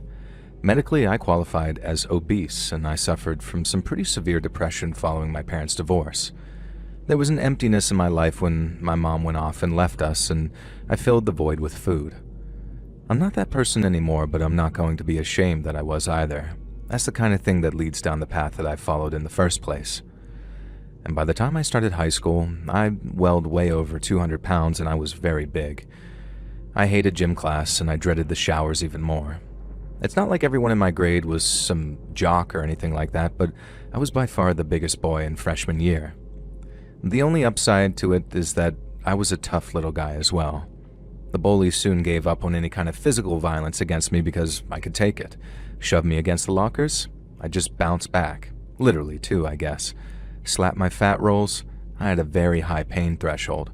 Call me fat? Well, yeah, I knew I was. I could hardly deny it. I didn't love hearing it, but just pointing out that I was a big boy only stung internally. And so yeah, I was bullied and it did upset me, but I was great at not showing it, and I think a lot of the kids respected that. There was one kid, though. His name was Neil, and he was as skinny as I was fat. Now, I was pretty short for my age, but he was a whole head shorter than me, a really tiny guy, but he wasn't some adorable little shorty. Neil was a mean one, and no mistake. You could tell from the glint in his eye and the perpetual smirk on his face. And rumor had it that Neil could be such a bully that he once made a senior guy cry. Nobody really seemed to know exactly how Neil was a bully. Kids just knew to be wary of him and keep away from him, and this resulted in a couple of things. One, Neil had no friends. Nobody wanted to actually spend time with him because he was so unpredictable and supposedly volatile. Now sure, people would be polite to him and nod hello in the halls, but nobody wanted to sit with him at lunch or invite him to social events or anything like that. And two, it meant that some of the more physical bullies had it in mind to take Neil down, and that's where I came in. One day I was sitting alone eating lunch in the courtyard because, like Neil, I also didn't have any actual friends, and so who should come and sit beside me but Neil himself? He asked if I wanted half of his sandwich, and to be honest, it did look really delicious. I really didn't know what to do. Neil, this famous idiot, was offering me food. Was there some catch to it? Like it was filled with razor blades or something? In the end, I decided that I was more scared of what would happen if I said no, so I took the sandwich. And this seemed to make Neil happy, and even more so when I actually ate it. I didn't really know what to say after that, so I just sort of asked him if he was having a good day. Neil ignored my question and told me that he had a proposal for me. Neil basically proposed that I act as his bodyguard, and in exchange, he'd make sure that I wasn't the target of bullies. I told him I wasn't really bullied anymore these days, and he grinned, that sort of snide grin that he had, and pointed out that this was because he had left me alone so far. It was a good point. Neil had never bullied me, and I wasn't sure that I wanted to find out what would happen if he did. And so I agreed to be his friend and bodyguard, and this arrangement somehow lasted all the way to junior year. Neil used me to cause all kinds of trouble. He'd pick on certain kids, really vile stuff, and then have me threaten to fight them, or in most cases, take any blows that would have been aimed at him. Sometimes he'd force me to beat up younger kids, younger than myself, as we got older. In junior year in particular, we saw a few freshman targets that Neil took great delight in having me hurt. Now you may be wondering how Neil managed to have such a hold over me, especially since I wasn't that particularly thin-skinned. Well, Neil managed to find that chink in my armor, my mom. Anytime I tried to push back against Neil or deny him, then he'd throw a barb my way about how my mother had left because of her disgusting fat son and her autistic daughter and her fat arsler husband. Neil also seemed to know pretty intimate details of the man my mother had run off with and what she was doing now. When I asked Dad about this, he got really quiet and just sort of asked me who I'd heard this from, which was all the answer I needed. Neil was able to use my mother against me quite often, and that hurt. It really hurt. And so I took the path of the coward. I chose to hurt other people instead of letting Neil hurt me. And I know this makes me a bad person. I regret all of it, but it is what it is now. And like I said, I'm going to call things as they are, although in this case, yes, I am ashamed of who I was. Neil's influence over me almost ruined my high school career as well. My report cards went steadily downhill. Dad never punished me. He just got kind of sad. One time, he was a little bit drunk and he asked where he was going wrong with me and what he could do to help me to get back on track. And it just about broke my heart. And instead of facing up to that, I said something incredibly mean to him that I still apologize for to this day. I told him he could stop being such an embarrassing loser. Now, meanwhile, I developed a reputation at school for being a bully and someone to avoid, so Neil was my only friend, really, for years. And somehow, Neil managed to twist things so it looked like I was the ringleader and he was my sidekick, so any trouble we got into, it was usually me who took the brunt of it. I remember one time, Neil persuaded me to scratch up the paint on the car belonging to one of the most popular seniors in school. If this guy had caught me, I think he was one of the few people in the school who would actually outdo me in a fight, and he would have pummeled me into the ground. Thankfully, we got away with that one. Towards the end of junior year, Neil developed a crush. The girl in question was an unassuming, bookish girl who was quiet and kept to herself. You know the type. Now, she was also the girl that I'd had a crush on for the last year as well, and I'm pretty sure that Neil knew this. Neil told me that he had a plan to ask her to date him. He just needed some time with her in the art classroom, and I had to stand guard to make sure nobody came along and unlocked the door. Now, I might have been a dumb kid, but I wasn't stupid. I knew that there was absolutely nothing good about what Neil might have planned, and so this one time, I said no. And Neil went nuts. Apparently, there were a lot of things that he'd been holding back, things that he knew about my mom, and according to him anyway, how my stepdad had been abusing my sister. And then he had all this evidence on his phone of my involvement and all the bullying, cut and edited in a way that looked like I was the sole culprit. In particular, there was minutes of footage of me vandalizing the senior's car. Neil threatened to reveal this to them and to reveal to the whole school the kind of loose woman my mother was and how she was allegedly pimping out her own daughter. And at that moment, I saw red. By this point, a lot of my fat had turned into muscle and I had a huge growth spurt. Neil was still tiny. I picked my bully up by the waist. I slammed him down on a table into the empty classroom we were conspiring in. And the crack I heard was almost as terrifying as Neil's screams. I knew I'd done something really, really terrible, something even Neil didn't deserve. And when it all came out, I didn't protect Neil, but I didn't try to protect myself either. I deserved a lot of the blame and I wanted to take it. After this, being sent to a military academy was my own choice. I'd scared myself stupid with my own rage, and I'd hurt people and I'd gotten out of control. Neil's family wanted to press charges, and the military academy also served as a compromise. And this is also how I found out that the man my mother had left the family for was Neil's father. This whole time, my new stepdad was Neil's biological dad who walked out on Neil's family when Neil was just a baby. And I can only guess that the whole thing was intended as some sort of roundabout revenge against me in the end. Military school was the making of me, really. And I took it like a duck to water. I graduated and then joined the military, where I'd stay there to this day. I hate the person I used to be, but I'm proud of the person I've become. And I heard that Neil took a very darker path and never tried to better himself. To a larger extent, I blame myself for this. I certainly see him as a victim in many circumstances. I try to make up for who I was every day. I serve our country, I donate to charity, I send money back to my dad to help my sister's care. Thankfully, Neil's claims of abuse towards my sister were lies aimed to disgrace his dad. Apparently, he's not even that bad of a guy. I don't want to know him, though. I just want to keep making amends for allowing one of the most effed up people I've ever known to dictate, dominate, and destroy my childhood. You may finish this story by hating me and thinking I'm a terrible person, and I wouldn't blame you, but I'm trying.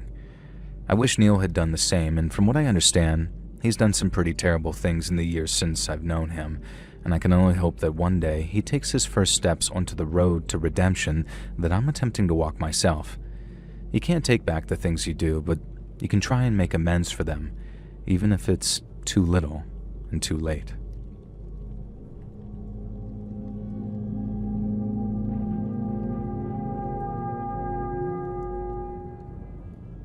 When I was younger, in high school, I admit that I was a bit of a stoner, a sort of emo goth type who probably didn't take care of herself that well and smoked a little too much weed. Now, this was before weed was legal too, so we couldn't just walk to the store and pick some up. We'd spend our weekends hanging out in this sort of cubby hole under a bridge, not like the one from that famous dancing video you probably remember, and we'd turn it into a bit of a hangout space. Rugs, magazines, a battery-powered stereo, the works. Now, one rule was if you showed up, then you brought snacks. And there was one guy who didn't follow that rule, or any of them really, and his name was Birmingham. And that wasn't really his real name. I imagine that, but that's what he insisted we call him. Because get this, he'd been to Birmingham in England once on a vacation for like a month. And there were a bunch of ways Birmingham didn't fit in. He wasn't a goth or emo, he was more of a hippie. And he was this white dude with dreadlocks, although I'm not sure if they were dreads or whether his hair was really just that unkempt. Birmingham would never arrive with snacks either, and he'd never contribute free stuff to the den. He'd just stroll in and hang out while the rest of us put the work in.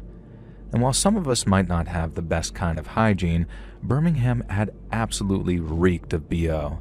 And whoever got stuck sitting next to him, usually one of the girls, would have to develop a tolerance to his smell. Oh, and did I mention that Birmingham was 32?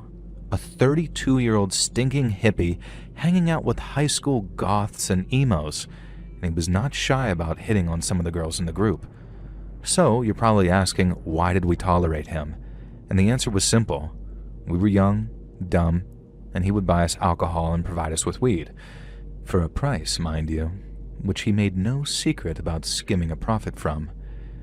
He'd just shown up one day, told us that he could hook us up just as we'd been wondering how the hell to get into substance abuse. Spoiler, just don't. And he sort of just stuck around ever since.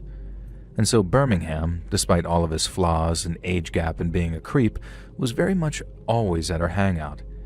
He acted like he was the king of the castle when we were his adoring servants, especially the women. Even though all of us resisted his quote-unquote charms, he behaved as if we constantly lusted after his stinky-ass body. He was gross, to put it mildly, and we were dumb enough to let him stick around anyways. And there were maybe 8 of us, including Birmingham, on and off, 4 girls, 3 high school guys, and this Birmingham guy.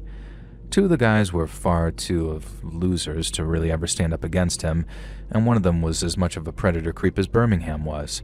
So between Birmingham and this other weirdo, whose name was Josh, us girls really had to watch ourselves. We just moved into junior year when Birmingham ramped up his behavior.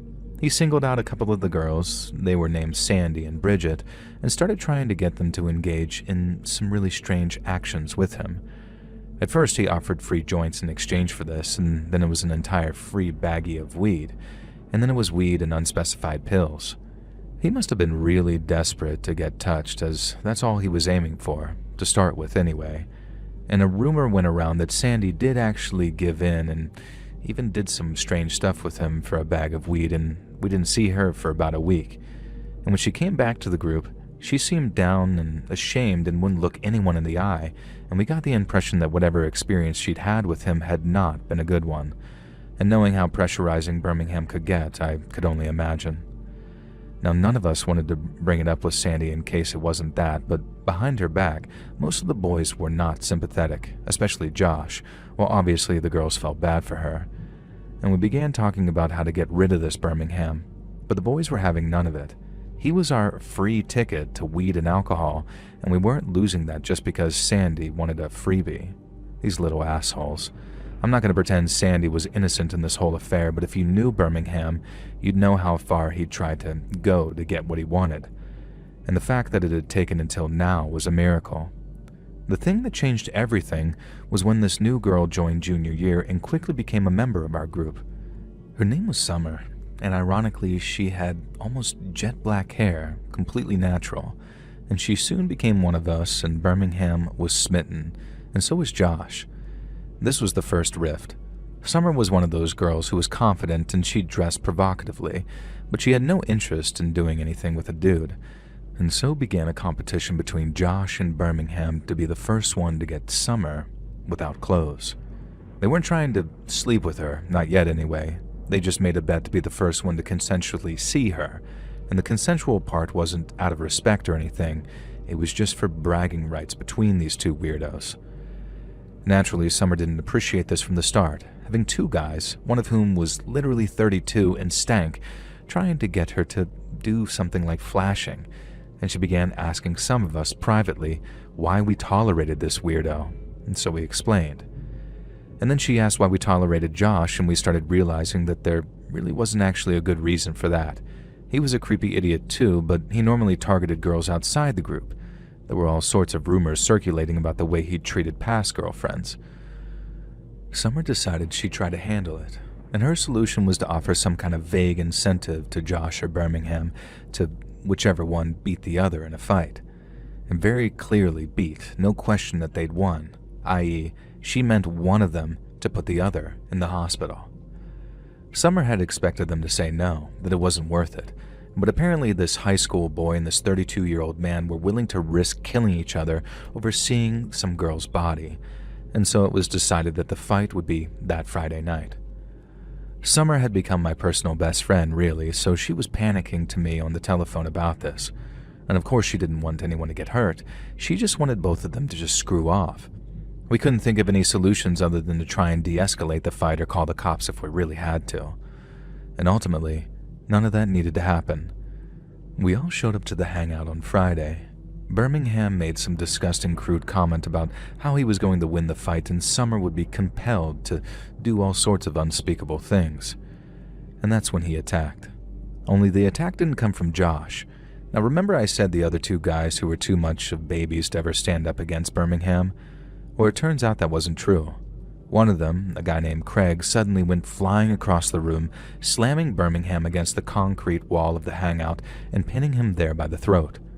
Craig was a big guy, tall and large, and he had no problem holding this skinny, wiry Birmingham guy in place. And it all came out.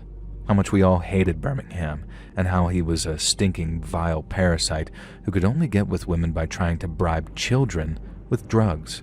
How none of us could stand him, basically everything we'd ever wanted to say to him.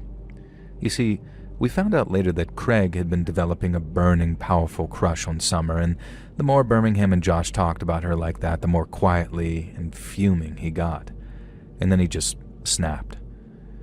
We watched in silent awe as Craig headbutted Birmingham square in his nose, audibly breaking it, and we listened as he threatened to gut him violently if he ever showed his face around the hangout again, or even around town. And then he pulled the hunting knife out of his belt. That's the exact moment Josh walked in, looking sick and nervous, presumably for his fight. You'd expect this to distract Craig, but it didn't. He held the knife up to Birmingham's throat so tightly that it drew beads of blood and told him how serious he truly was. And then Craig dropped some info we didn't know. He mentioned the name of his family, a well-known Irish-American gang in town who were, to say the least, serious business. And when Birmingham heard that, that's what finally broke him. He began to cry, begging forgiveness and apologizing to Craig. And Craig said it wasn't him who deserved the apology, it was Summer. And Summer just shook her head and said she didn't care, she just wanted this guy out of there. So Craig let him limp away, and that was the last we ever saw of that creepy drug dealer again. Now meanwhile, Josh had been watching the whole thing with a sort of sick look on his face, as I said, and Craig turned to him, tucked the knife back into his belt, and just gave him this look that sort of said, "You could be next." And the group kind of dissipated after that. Nobody really had the energy to hang out with each other with all that violence hanging in the air, and Summer and I stayed friends, and the other girls and guys sort of drifted away. We're still friends to this day, and sometimes Summer and I talk about how we were regularly hanging out with 3 different guys who were scary in their own way. And there was Josh, who I later found out got kicked out of college for his conduct with a female student. And then there was Birmingham, who, looking back, was more terrifying than I truly realized. An adult male trying to use intoxicants to get underage women into bed with him. And while he was maybe the least dangerous, Craig was definitely the scariest. Nothing suggested he'd explode that day, and nothing gave away that he was the black sheep of an extremely violent family. And all we can be grateful for is that Craig's first outburst of rage was directed at the right toe. And after recently subscribing to your channel, I noticed that you accept story submissions from viewers. I don't have any stories for you per se, and thank God for that too, but I think you might be interested in the story of my late grandma, Zelda. It's not one she told often, but I remember it just about word for word, and with the help of my mom to fill in the blanks, I'd like to share it with you. She was born in a place called Sopotskin back in 1931, in what was then Poland but is now part of Belarus. There were around 1,300 people living there when she was a child, and Sopotskin was a shtetl, meaning most of the nearly 250 families there were Jewish. Zelda used to wake up to the sound of cows being let out to pasture, as most families kept a milk cow in their barns. She and her family named their cow Nuri, after the Yiddish word for buttercup, and would feed her straw or potatoes that they grew in their cellar. Her father was a tailor, stitching coats and pants in his tiny workshop, while most others did physical labor or traded grain and cattle. Her dad did okay money-wise, but she said that money was always tight. The Polish government slapped heavy taxes on them and banned them from owning land, meaning that they had to pay rent every month instead of owning their homes outright. But even so, the villagers found ways to take care of each other. The rabbi's wife used to organize what they'd call matan beseter, which involved secretly donating food or other goods to needy families to ensure nobody went cold or hungry. And there was also a volunteer group called the Linas Hatzedek, which was kind of like the Red Cross in that they went to homes of the sick to take care of them so their families wouldn't lose out on work. Grandma Zelda said that life was hard, but holidays brought the town together like you wouldn't believe. For Passover, families grouped up to bake matzahs in big communal ovens, kneading dough till their arms burned but laughing all the while. And then during other holidays, people would build bonfires in the fields and celebrate with songs and stories. But the joy didn't last because on September 1st of 1939, when Zelda was still just 8 years old, Germany invaded Poland. All of Sopotskin was terrified because, while they might have been in the far east of Poland and thus far from the fighting, they knew what the Germans would do if they got their hands on them. Warsaw was under siege, the Polish army was in full retreat, and all hope seemed lost. But then on September 17th, the Soviet Red Army invaded Poland from the east. It turns out that Russia had made a secret pact with Germany to carve up Poland, but since they kept Sopotskin far from the German clutches, Grandma Zelda said the invading Russians were treated like liberators. Anybody seemed better than the Germans, and at first, the Soviets treated them just fine. But over the next 18 months or so, things began to change. The Russians began kicking certain families out of their homes for arbitrary reasons. After that, they shut the stores down and herded craftsmen like my great-grandfather into compulsory collectives. The old wooden synagogue got turned into a movie house, and then the secret police started going around questioning and arresting people. Life became a new kind of hard, but it was nothing on what was to follow. Because in the summer of 1941, Germany broke their secret peace pact with the Soviets and launched a surprise attack aimed at Russia's heartland. Grandma Zelda's home village of Sopotskin was very close to the new German-Soviet border, meaning that when that surprise attack launched, they were some of the first to feel it. The Russians stationed there would tell them how the Germans wouldn't dare invading the mighty Soviet Union, not least because they were too busy dealing with the still defiant British. But then, at 2 o'clock in the morning, on the night of June 22nd, the Germans launched their attack. Their artillery began pummeling Sopotskin, setting houses, barns, and the old synagogue on fire while killing dozens and dozens of people. And by morning, the artillery had stopped. But as the villagers were putting out fires and retrieving the bodies of their loved ones, German soldiers advanced on the village and began rounding up the survivors. Grandma Zelda remembered how they forced all the villagers, women and children included, to dig a huge mass grave in the fields outside of town. Their hands were blistered and bleeding by the time that they were ordered to stop, and when they asked for food and water, the Germans refused them. Instead, they ordered the people of Sopotskin to drag their departed loved ones from the ruins of their village before unceremoniously dumping them into the huge earthen pit. Grandma said it was truly horrifying, and at one point, she saw a neighbor carrying what was left of his wife toward the pit. She was in pieces, and so was he, and yet the young German soldier who shepherded him showed him no pity at all. He kept yelling "Schnell, schnell" over and over, which I think meant hurry in their language, but it was as if the grieving man couldn't even hear him. He just kept walking towards the pit, carrying his wife's remains, whispering prayers for the dead under his breath. Grandma Zelda always said that they might have survived had the Germans not made the fateful discovery that more than 2/3 of the village were Jewish. But once they did, all hell broke loose. The German commander had the villagers rounded up again, and then he told them, Poles step to the right, Juden to the left. People only realized what was happening when the Germans began marching the town's Jews back towards the mass grave. Villagers began to break from the column, yelling out, "Run for your lives," only to be shot dead by German soldiers. A few brave men rushed the captors and attempted to overpower them, but there were too many Germans and too many guns. Yet their sacrifice and the chaos that unfolded afterwards allowed a handful of villagers to slip into the nearby forests, and one of them was my Grandma Zelda. And she ran as far and as fast as her little legs could carry her, each step taking her deeper and deeper into the woods. My great-grandmother had told her to run, and in her naivety, Zelda believed that she'd come running after her. But when she finally stopped to look around, panting and shaking from the ceaseless exertion, her mother was nowhere to be seen. She cried out, hoping my great-grandma was just out of sight, but not only was Zelda alone, she had no idea where she was. The only thing she did know is that she couldn't go home.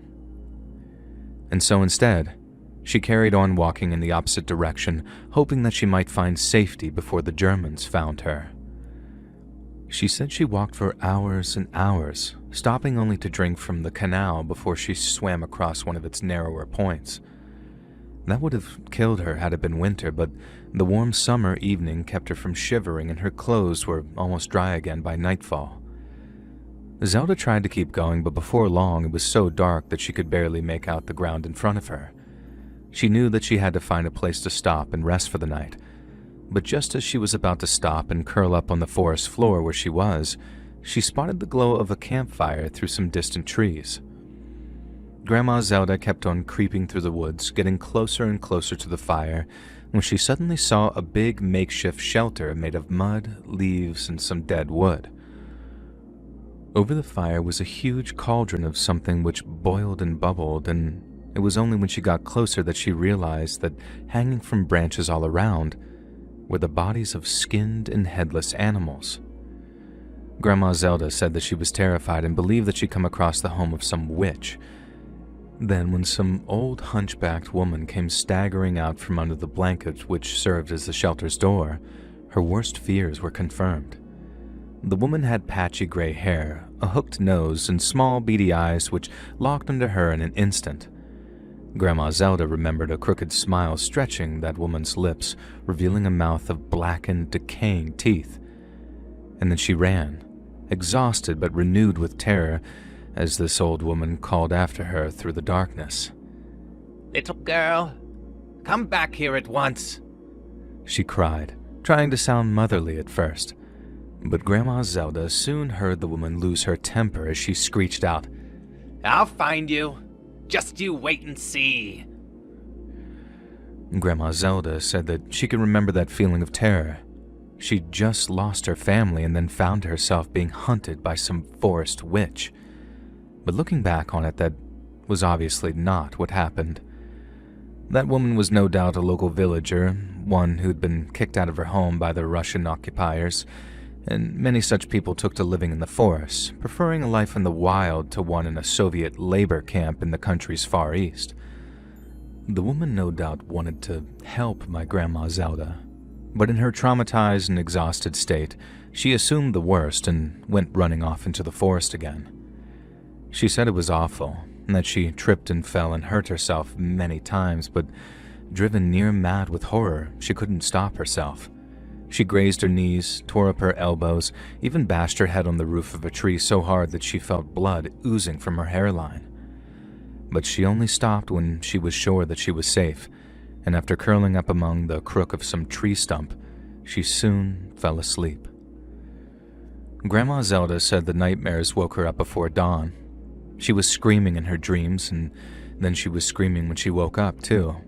And since she was frightened that someone might have heard her, she was soon on the move again.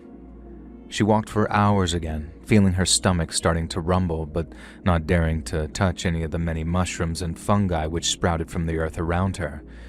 Yet the longer she walked with no food or water, the more she weakened, and she knew that it wouldn't be long before she could no longer walk at all. So imagine her joy when she found a wide dirt path snaking through the trees, because this no doubt led to a settlement, and a settlement meant salvation. Grandma said that she felt a sense of hope for the first time as she followed the track through the woods, a sense of hope which only doubled when she heard the sound of an engine heading down the track towards her. Since it was coming from the direction she was traveling, Grandma assumed it was a truck full of Russian soldiers headed to the front lines, but when it came into view, her heart jumped into her throat. Because it wasn't the green of a Russian military truck. The truck was a distinctly German gray. Grandma Zelda rushed off the track and into the trees, knowing that the truck's driver must have spotted her. She could run and risk being shot by any soldiers in its rear, or she could gamble her life on a hiding place.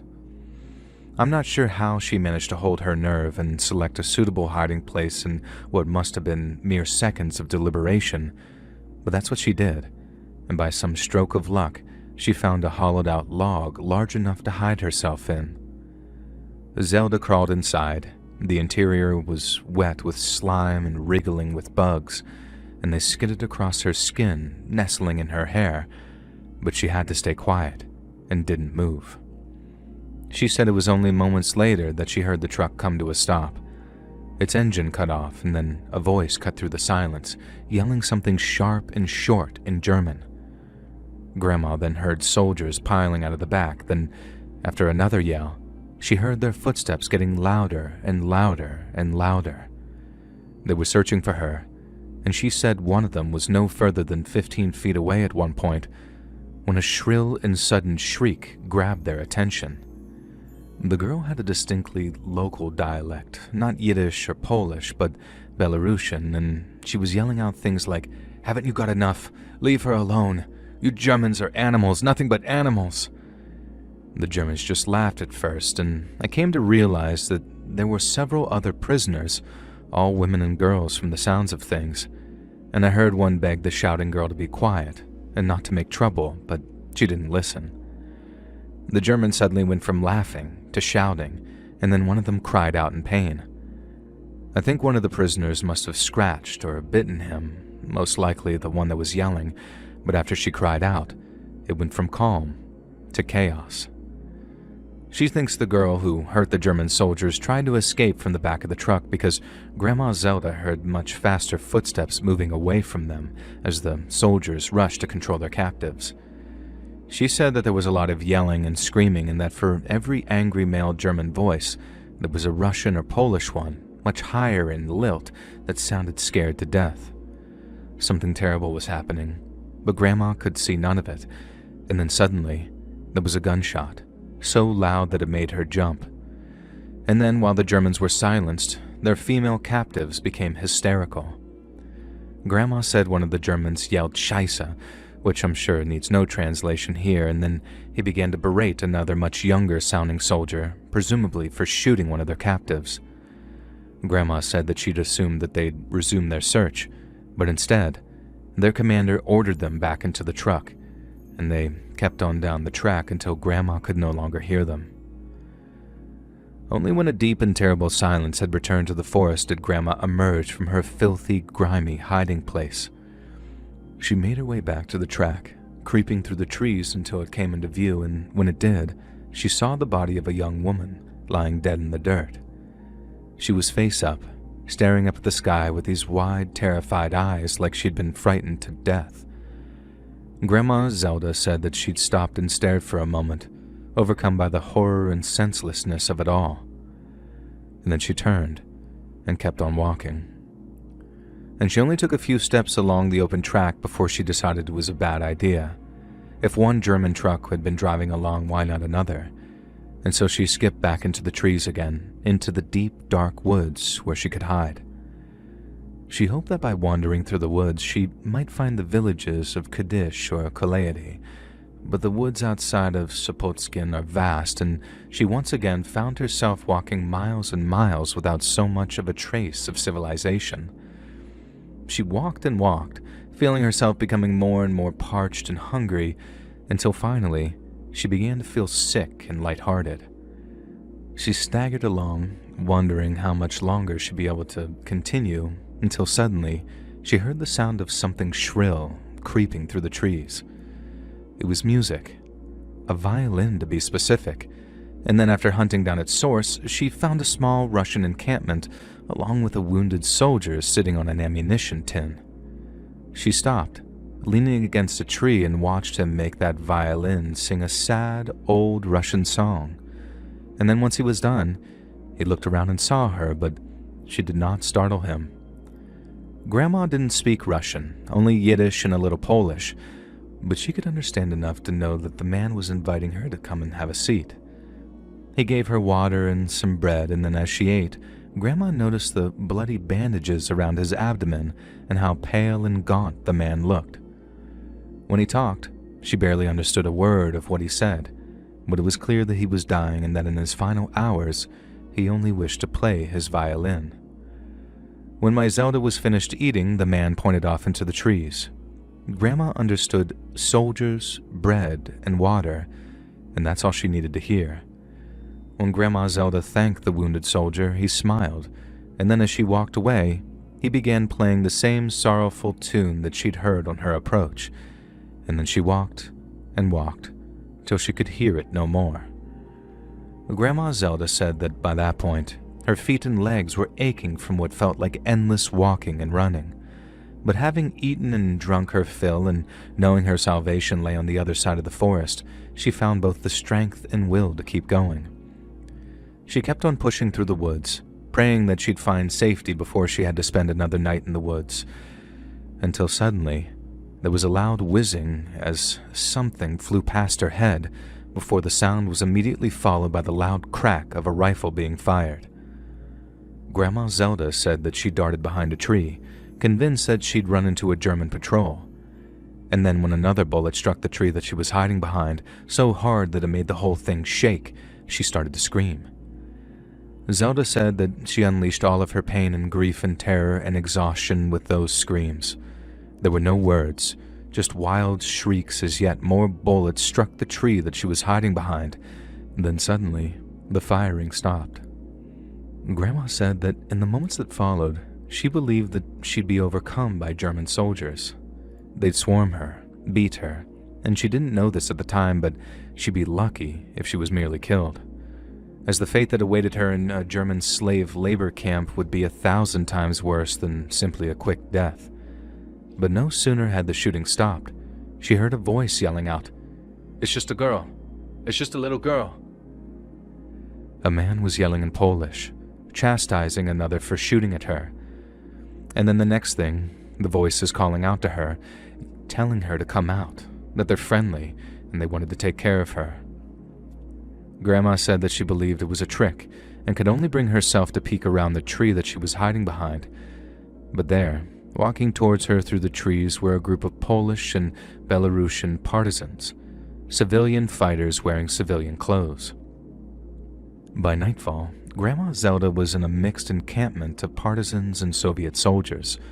All had been taken completely by surprise by the German attack, so the scene was a chaotic one.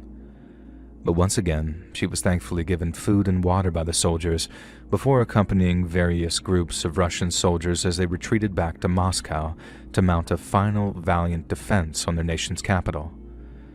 There, she lived in a home for orphan children, and it was there that she heard of the war's progression. Everybody seemed to think that they were doomed when she first arrived, yet slowly but surely fortunes were reversed. First, the Germans failed to complete their pincer movement, by which they intended to encircle Moscow, and after that, the Russian counterattack started and each one seemed to be a resounding success. The first real celebration came when it was announced that the Germans had officially been driven out of Russian territory. And then the next big celebration came when the first Soviet soldiers stepped foot on sovereign German territory. The war they started had returned to their homeland, something which brought the entire world a great amount of joy.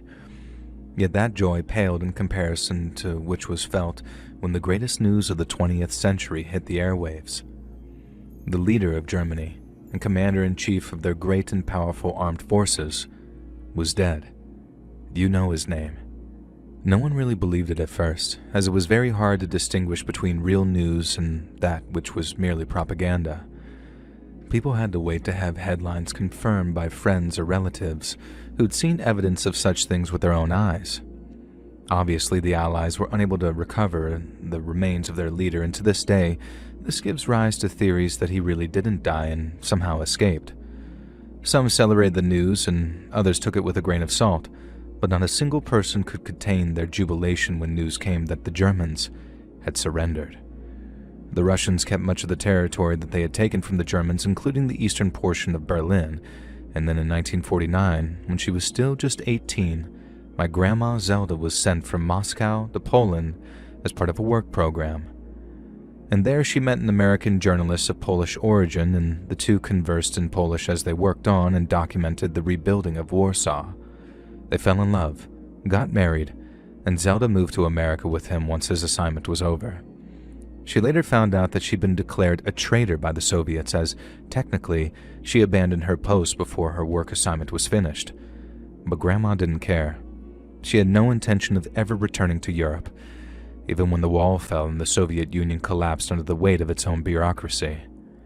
She said the memories were all too powerful and that the traveling through the continent would be like traveling through a giant cemetery in which she had no idea where her family was buried, or if they were even buried at all.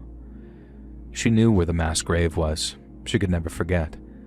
But as they began to lose the war, the Germans often dug up the mass graves containing the bodies of those they'd slaughtered and burned them in a giant pile to conceal evidence of their crimes.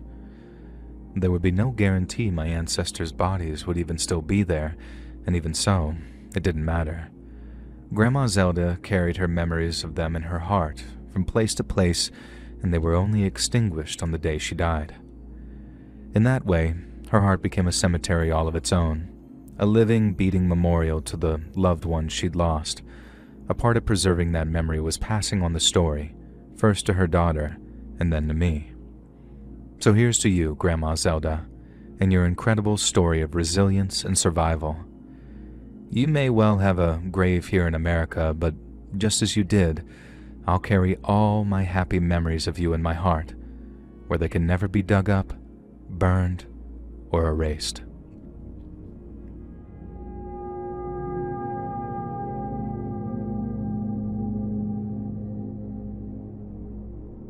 Many years ago now, at a Thanksgiving get-together, me and my cousin were talking about old Kevin Costner movies, this one specifically called The Postman. Now, for those who haven't seen it, it's pretty simple. Society goes to crap, anarchy reigns, but then Kevin Costner rekindles civilization by restarting the Federal Post Service.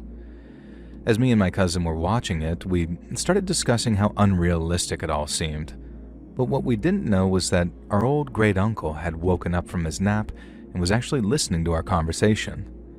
Now, I think I said something about movies lacking authenticity and not being, believable, and then kind of jumped as our great-uncle Joe piped up and said, "There are much stranger stories than that have never been put to film. I'll tell you that for nothing." Now, me and my cousin asked, "Like what, Uncle Joe?" To which he replied, "What about a story about a town called Story, and the Wolfman living out near Murder Creek?" My cousin and I waved him off, saying that there was no such story about a town called Story and no such place called Murder Creek. But Uncle Joe swore blind that it was true, and he even said that he met the Wolfman, and that he was covered in hair and had these big yellow eyes, and that he was as real as you or me. When me and my cousin responded, "Swear on the Bible, Uncle Joe?" he told us he'd swear on anything we wanted him to, and then in exchange of grabbing him another beer from the fridge, this is the story he told us. Our Uncle Joe was born in a little Arkansas town called Mount Ida back in 1921. It was the largest town in Montgomery County, but there were only a couple of hundred people living there at the time that the story actually took place. The rest were spread out among little hamlets named things like Malden, Gibbs, Washita, and Story. Now back then, Story was nothing more than a couple of houses and a site that they'd marked out to build a Baptist church. But just like today, it's almost entirely surrounded by dense pine woods as it resides on the western edges of the Washita National Forest. Uncle Joe went to high school with a girl who lived up in Story named Emily Bandy. She was a pretty young lady with light blonde hair and big blue eyes, and all the boys at school had a crush on her.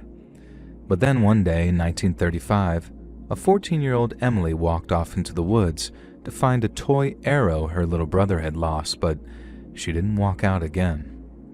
She was found a few hours later by her distraught father and uncle, and what they saw horrified them. Emily Bandy had been beaten to a pulp and stripped of her clothes, and when they found her, she was clinging to life. A doctor was summoned who arrived at the Bandy residence as quickly as he could, and then after stemming the girl's internal bleeding and administering a cutting-edge treatment known as a blood transfusion at the time, Emily's father was told the girl might just live. Thankfully, Emily Bandy did end up surviving her ordeal, but was unable to describe her attacker until she was properly rested. And yet when she did, the blood of those who heard her description ran cold. Because according to young Emily, the thing that attacked her was no man, but a monster. Emily said she'd been walking through the woods, eyes on the ground in search of her brother's toy arrow. He'd been crying about losing it for almost an hour, so rather than listen to him wailing on about it for any longer, she took it upon herself to find it for him. And yet as she walked through the pines, determined to stop her brother's crying, something jumped out from behind a tree and struck her so hard in the side of the head that she blacked out for a moment.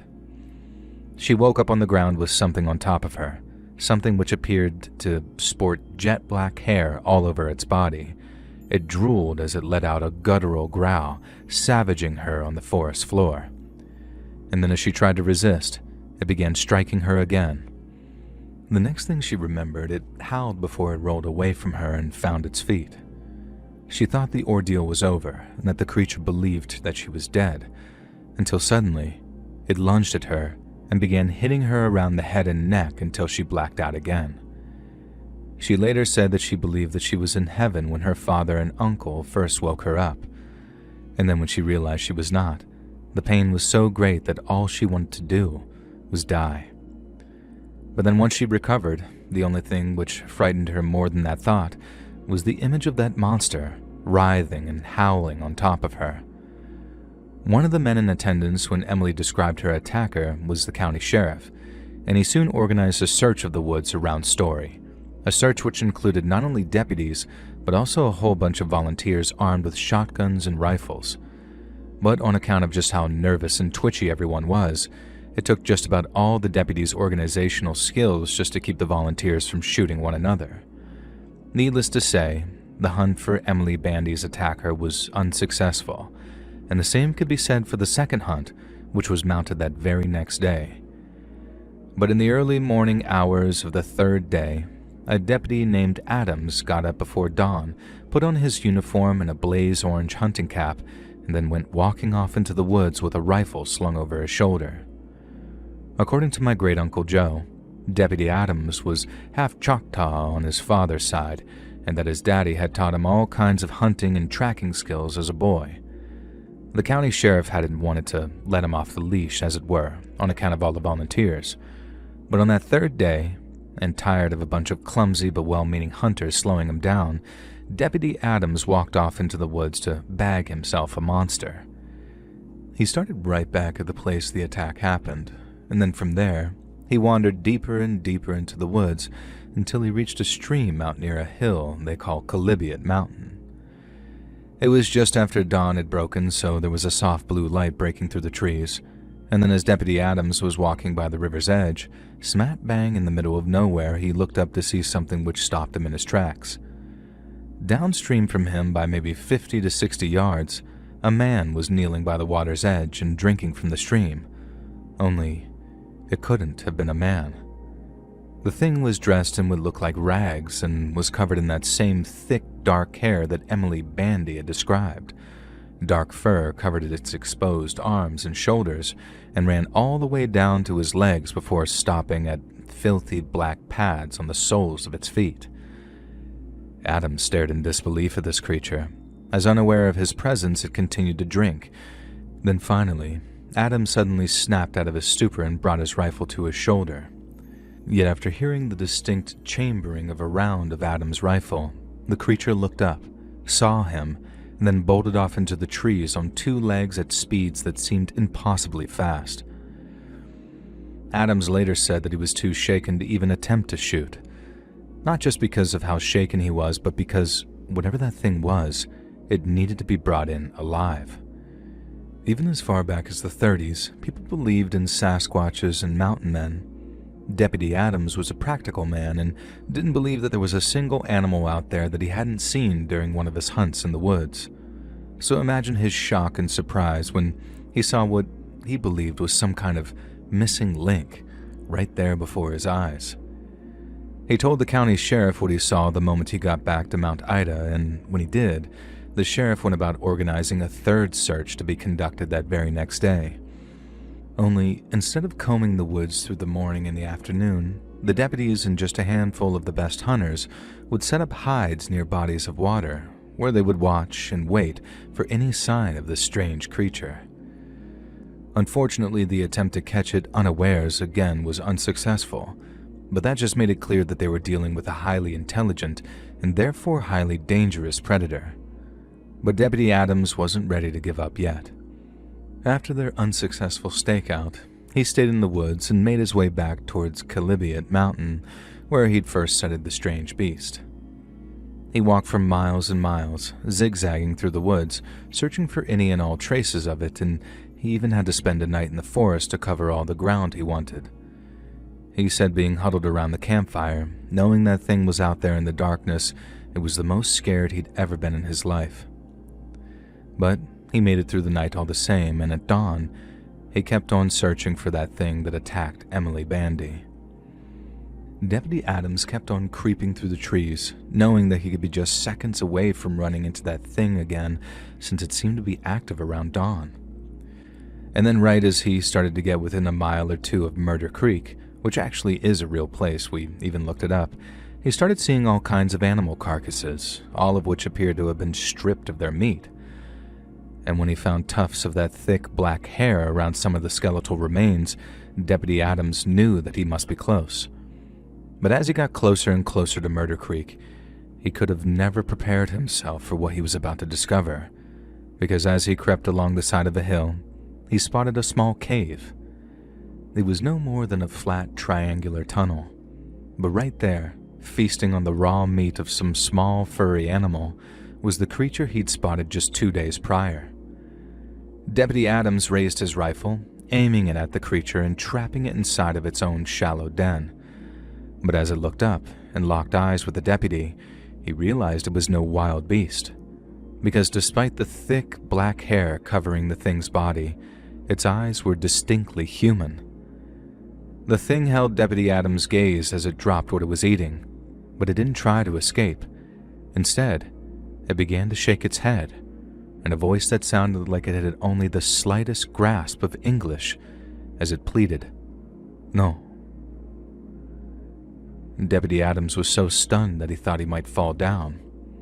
But as he continued to stare, aghast and open-mouthed, he realized the thing was not a thing at all, but rather a man, a young man, and one with a very peculiar affliction. Since Deputy Adams had already resigned himself to wandering the woods after that previous morning's stakeout, he was carrying some hard cheese and bacon wrapped in a little cloth. He took it out and offered some to the strange young man, who gobbled it down greedily as soon as it was offered. And then over the next few hours or so, he gained the young man's trust and began to learn a thing or two about him. It wasn't clear exactly how it happened, but Deputy Adams realized that while the young man must have been abandoned as a child, fear and suspicion had led him to a life in the wild. He spent his formative years in the small town of Washita back in Montgomery County, but whenever people saw him, they got scared, and when they got scared, they got violent. The man had become all too accustomed to fleeing at the sight of them, and even when Deputy Adams felt he'd earned his trust, the young man would still flinch whenever he spoke too loud or moved too fast. As night drew in, Deputy Adams made a campfire just a few feet away from the young man's den. Now, it must have been the first time that he'd seen a fire up close in decades, because while he wasn't strictly scared of it, the process of its creation fascinated him. And then, while demonstrating a much stronger ability to comprehend rather than speak, Deputy Adams spent that night convincing the strange young man to follow him back into town that next morning, not only to begin his reintegration into society, but to prove that he could not have been the one to attack young Emily Bandy. But then, right around the same time Adams was earning the man's trust, something terrible was unfolding back in a tiny Montgomery County hamlet known as Sims. That afternoon, a homemaker by the name of Carol McCormick was putting away some of her husband's laundry. Prohibition had ended not just 2 years before, and her husband Robert liked to enjoy a few drinks with his buddies after work, without having to worry about the sheriff showing up to throw him in jail.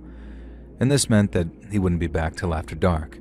But this also meant that when she found a small silver heart necklace tucked into the back of his sock drawer with the name May engraved onto it, she had hours and hours to wallow in grief and anger before Bob finally came home.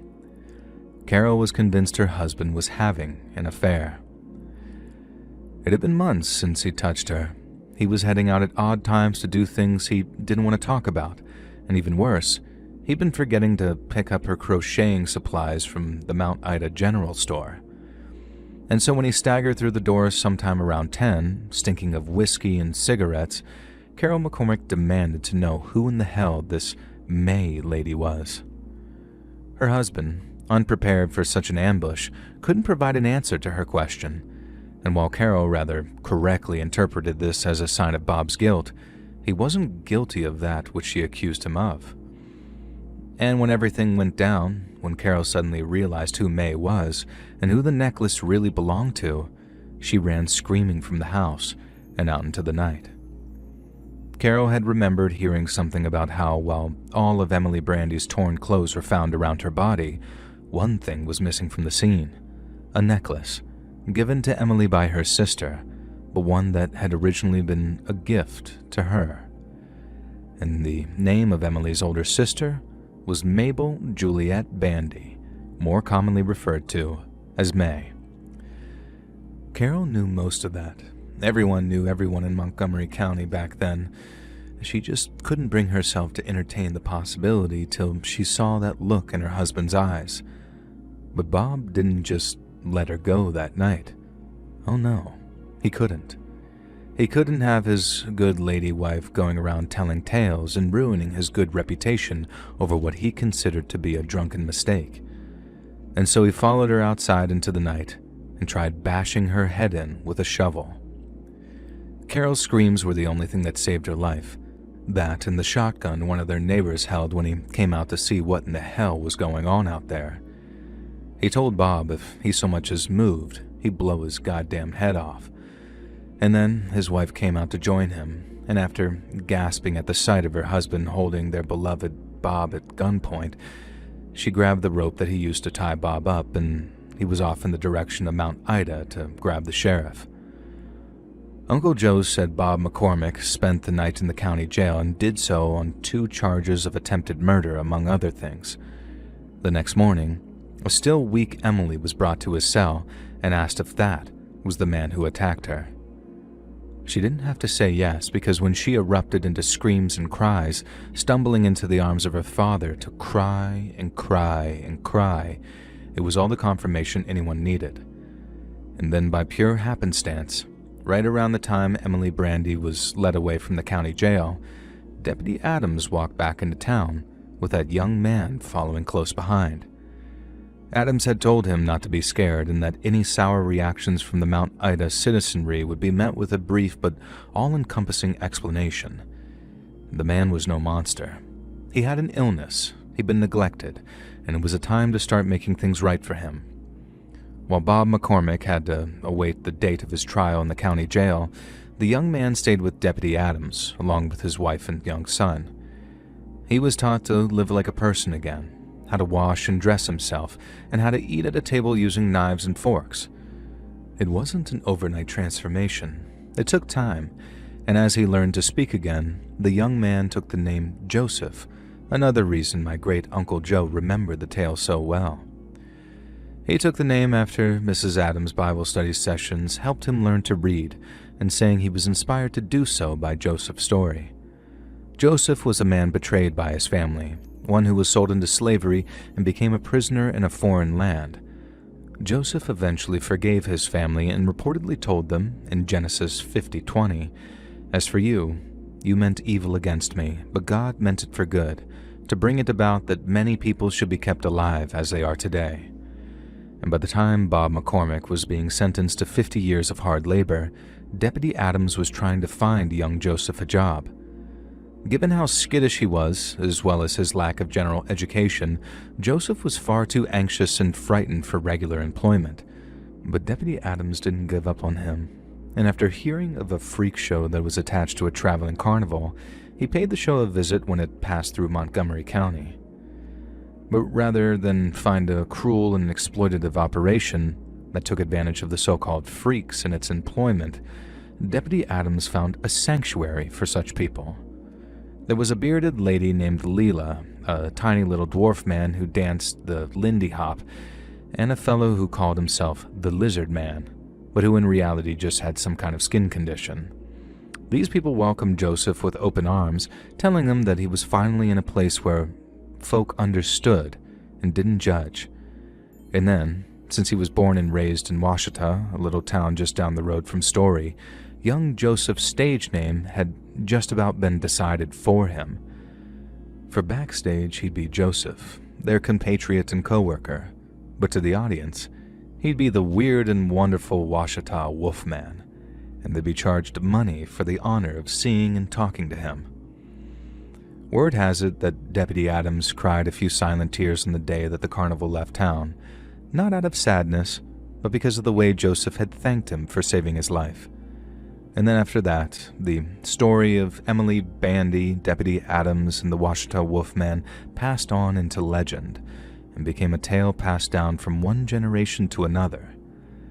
Like I said, my cousin and I went away and did our own research because we didn't think that there was a single chance in hell that a town called Story and a creek called Murder were real places.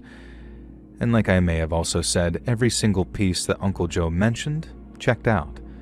And so to me, the story of the Washita Wolfman is all the proof I needed that sometimes the truth is far, far stranger than fiction could ever be.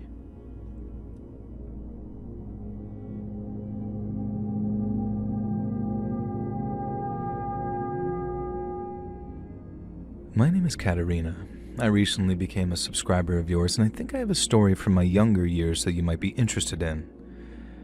I currently live in London with my husband and my grown-up daughter, but I grew up in Russia during the Soviet times, and in the summer of 1984, I was a 26-year-old junior researcher at the Leningrad Institute of Geology. My work was, in a word, boring, but back then, working at a university allowed you certain privileges, such as the opportunity for travel. So when I was offered a spot on a research trip set to Siberia, I jumped at the chance. Myself and a team of 7 other researchers flew from Moscow to Omsk, then to Krasnoyarsk. Then from there, a much smaller plane would fly us out to a town on the banks of the Yenisei River named Zotino, where we'd study nearby coal deposits. The plane was an old Antonov, the smaller propeller-driven kind that smelled of oil and was horribly uncomfortable to sit in. We sat on the metal benches, holding our sample bags on our laps, shouting to be heard over the plane's rattling. But then, around 2 hours into the flight, the engines start coughing. First one, then the other. The pilot came on the intercom and said it was nothing to worry about, but only a minute later, the plane dropped hard. People screamed, and I remember gripping the metal bunch so hard that the edge bit into my fingers. The sound of rushing air got louder and louder until it sounded like it was screaming, 3 branches came rushing up at us through the windows before a sudden impact threw all of us forward. The glass smashed and metal groaned, and then the next thing I remember, I was waking up in the wreck to this horrible silence hanging in the air. My head hurt, and my knee was in agony, but I could just about stand. The pilot and co-pilot were still in their seats, but they hadn't made it. The rest of us were alive, but in bad shape. Yuri had a broken leg. Tanya's arm was so badly broken that she couldn't stop crying, while the others had an assortment of broken legs and twisted ankles, along with cuts, bruises, and a few cracked ribs. The plane's radio was broken, so there was no calling for help. Nobody could walk far, and I was the only one on my feet, and so it only made sense that it was me who went to look for help. We had some supplies that survived the crash. It was little more than 2 plastic bottles of water from the cockpit and 3 small bags of peanuts that the steward had handed out before takeoff.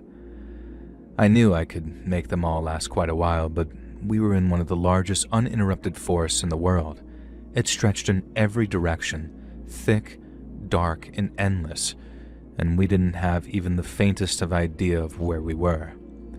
There was a flare gun, but we had to wait until the sun had set for that to be truly effective, and until then, what choice was there other than to make the most of what little energy I had?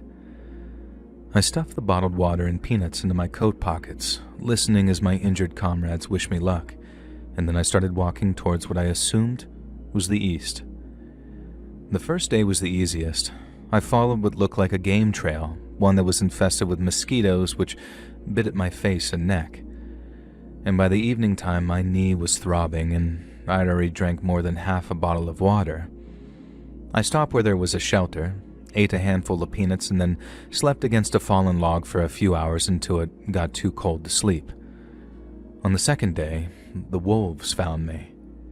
I heard them first, their low howls far off at first, but then they got closer. I saw their shapes between the trees, all gray and thin, and there had to be at least 6 or 7 of them, and they didn't rush or charge me. They just followed at first, keeping 20 or 30 meters back. I picked up a branch and waved it, shouting at the top of my voice to seem big and scary. They stayed away, but they didn't leave. That night, I made a small fire with dried twigs and pine needles. I sat with my back to the flames, watching for any sign of those wolves, and before long I could see the flames glowing in their eyes.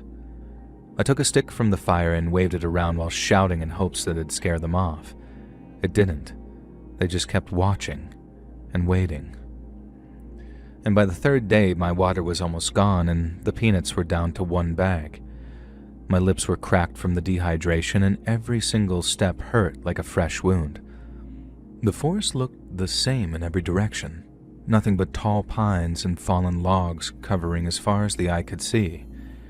I started talking to myself just to hear a voice, telling myself the others back at the wreck were still alive and that I was going to make it. The wolves were still there, getting closer the more I slowed. I kept the branch in my hand like a club, but I knew that if they came for me, I was done for. Late on the 4th afternoon, I smelled wood smoke from a campfire. And as far as I thought, I was imagining it like a kind of forest mirage or something, but then I heard the sound of loud saws and I started walking faster. My heart was beating so hard it felt like it was going to burst because I knew I'd done it.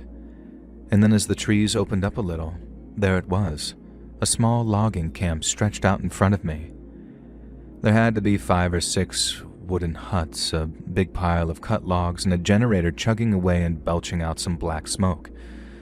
Men in padded jackets and felt boots moved between the buildings, but they didn't seem to be Russian, and I'd soon discovered that they were actually Chinese migrant workers working under an international labor program. I'd heard rumors that some contract workers came from China to cut timber in the Far East, but I never thought that I would ever see them up close. As I approached, one of them spotted me and shouted. They all stopped, and then a short man with a black cap came forward, and he spoke with a very heavy Russian accent, but I could understand him. He asked where I had come from and what had happened to me, and I told him that there was a plane crash, that others were hurt, and that they needed help. He didn't ask many questions. He simply brought me inside to the nearest hut to warm me up. Someone gave me some hot tea with sugar, and then they fed me rice and some kind of salted fish. I told them about the wreck, about the wolves, about the peanuts I had left, and then when I thought about my comrades, I started to cry. The man with the black cap, his name was Lau, and he tried to comfort me and then promised that he would get help. There was a phone in the hut. Lau picked it up, spoke fast in some Chinese, and then waited a few moments before he switched to Russian. He said that there were survivors who needed rescue, and then began reading off a set of coordinates while looking at a map. The search team came the next morning in 2 helicopters. They asked if they knew which direction I'd traveled, and since I had a rough idea, they flew us west. It looked like a great ocean of trees out there, like it'd be impossible to find the wreck and my comrades, but then suddenly, someone pointed and shouted, and there it was. It looked tiny from the air, just a crumpled metal shape in that ocean of green. My comrades were still alive, huddled under a shelter that they made out of a tarp thrown over the crashed plane's wing. When they heard the helicopters, some of them hobbled out and began waving. There were no places to land, so the rescue workers had to haul my wounded comrades up on stretchers attached to ropes. I was in a helicopter with Yuri and Tanya, and they were too weak to talk, but they didn't need to. No words could have been adequate to describe what we felt in that moment. They took us to a hospital far away, and doctors set bones, gave us shots, and fed us broth. And then after a week of treatment and rest, they flew us back to Leningrad. We thought that they'd be happy to see us, but when our colleagues from the Institute met us at the airport, they looked nervous, and then when we got back to the Institute, they told us the bad news. Thanks to our failure, the ministry had decided to cut our funding. That was how things worked back then. We were punished for things we had no control over, quite literally adding insult to injury. And I was back at work after about 6 weeks. And for a long time, my knee would ache whenever it rained, and sometimes at night, I'd wake up sweating after nightmares about the wolves.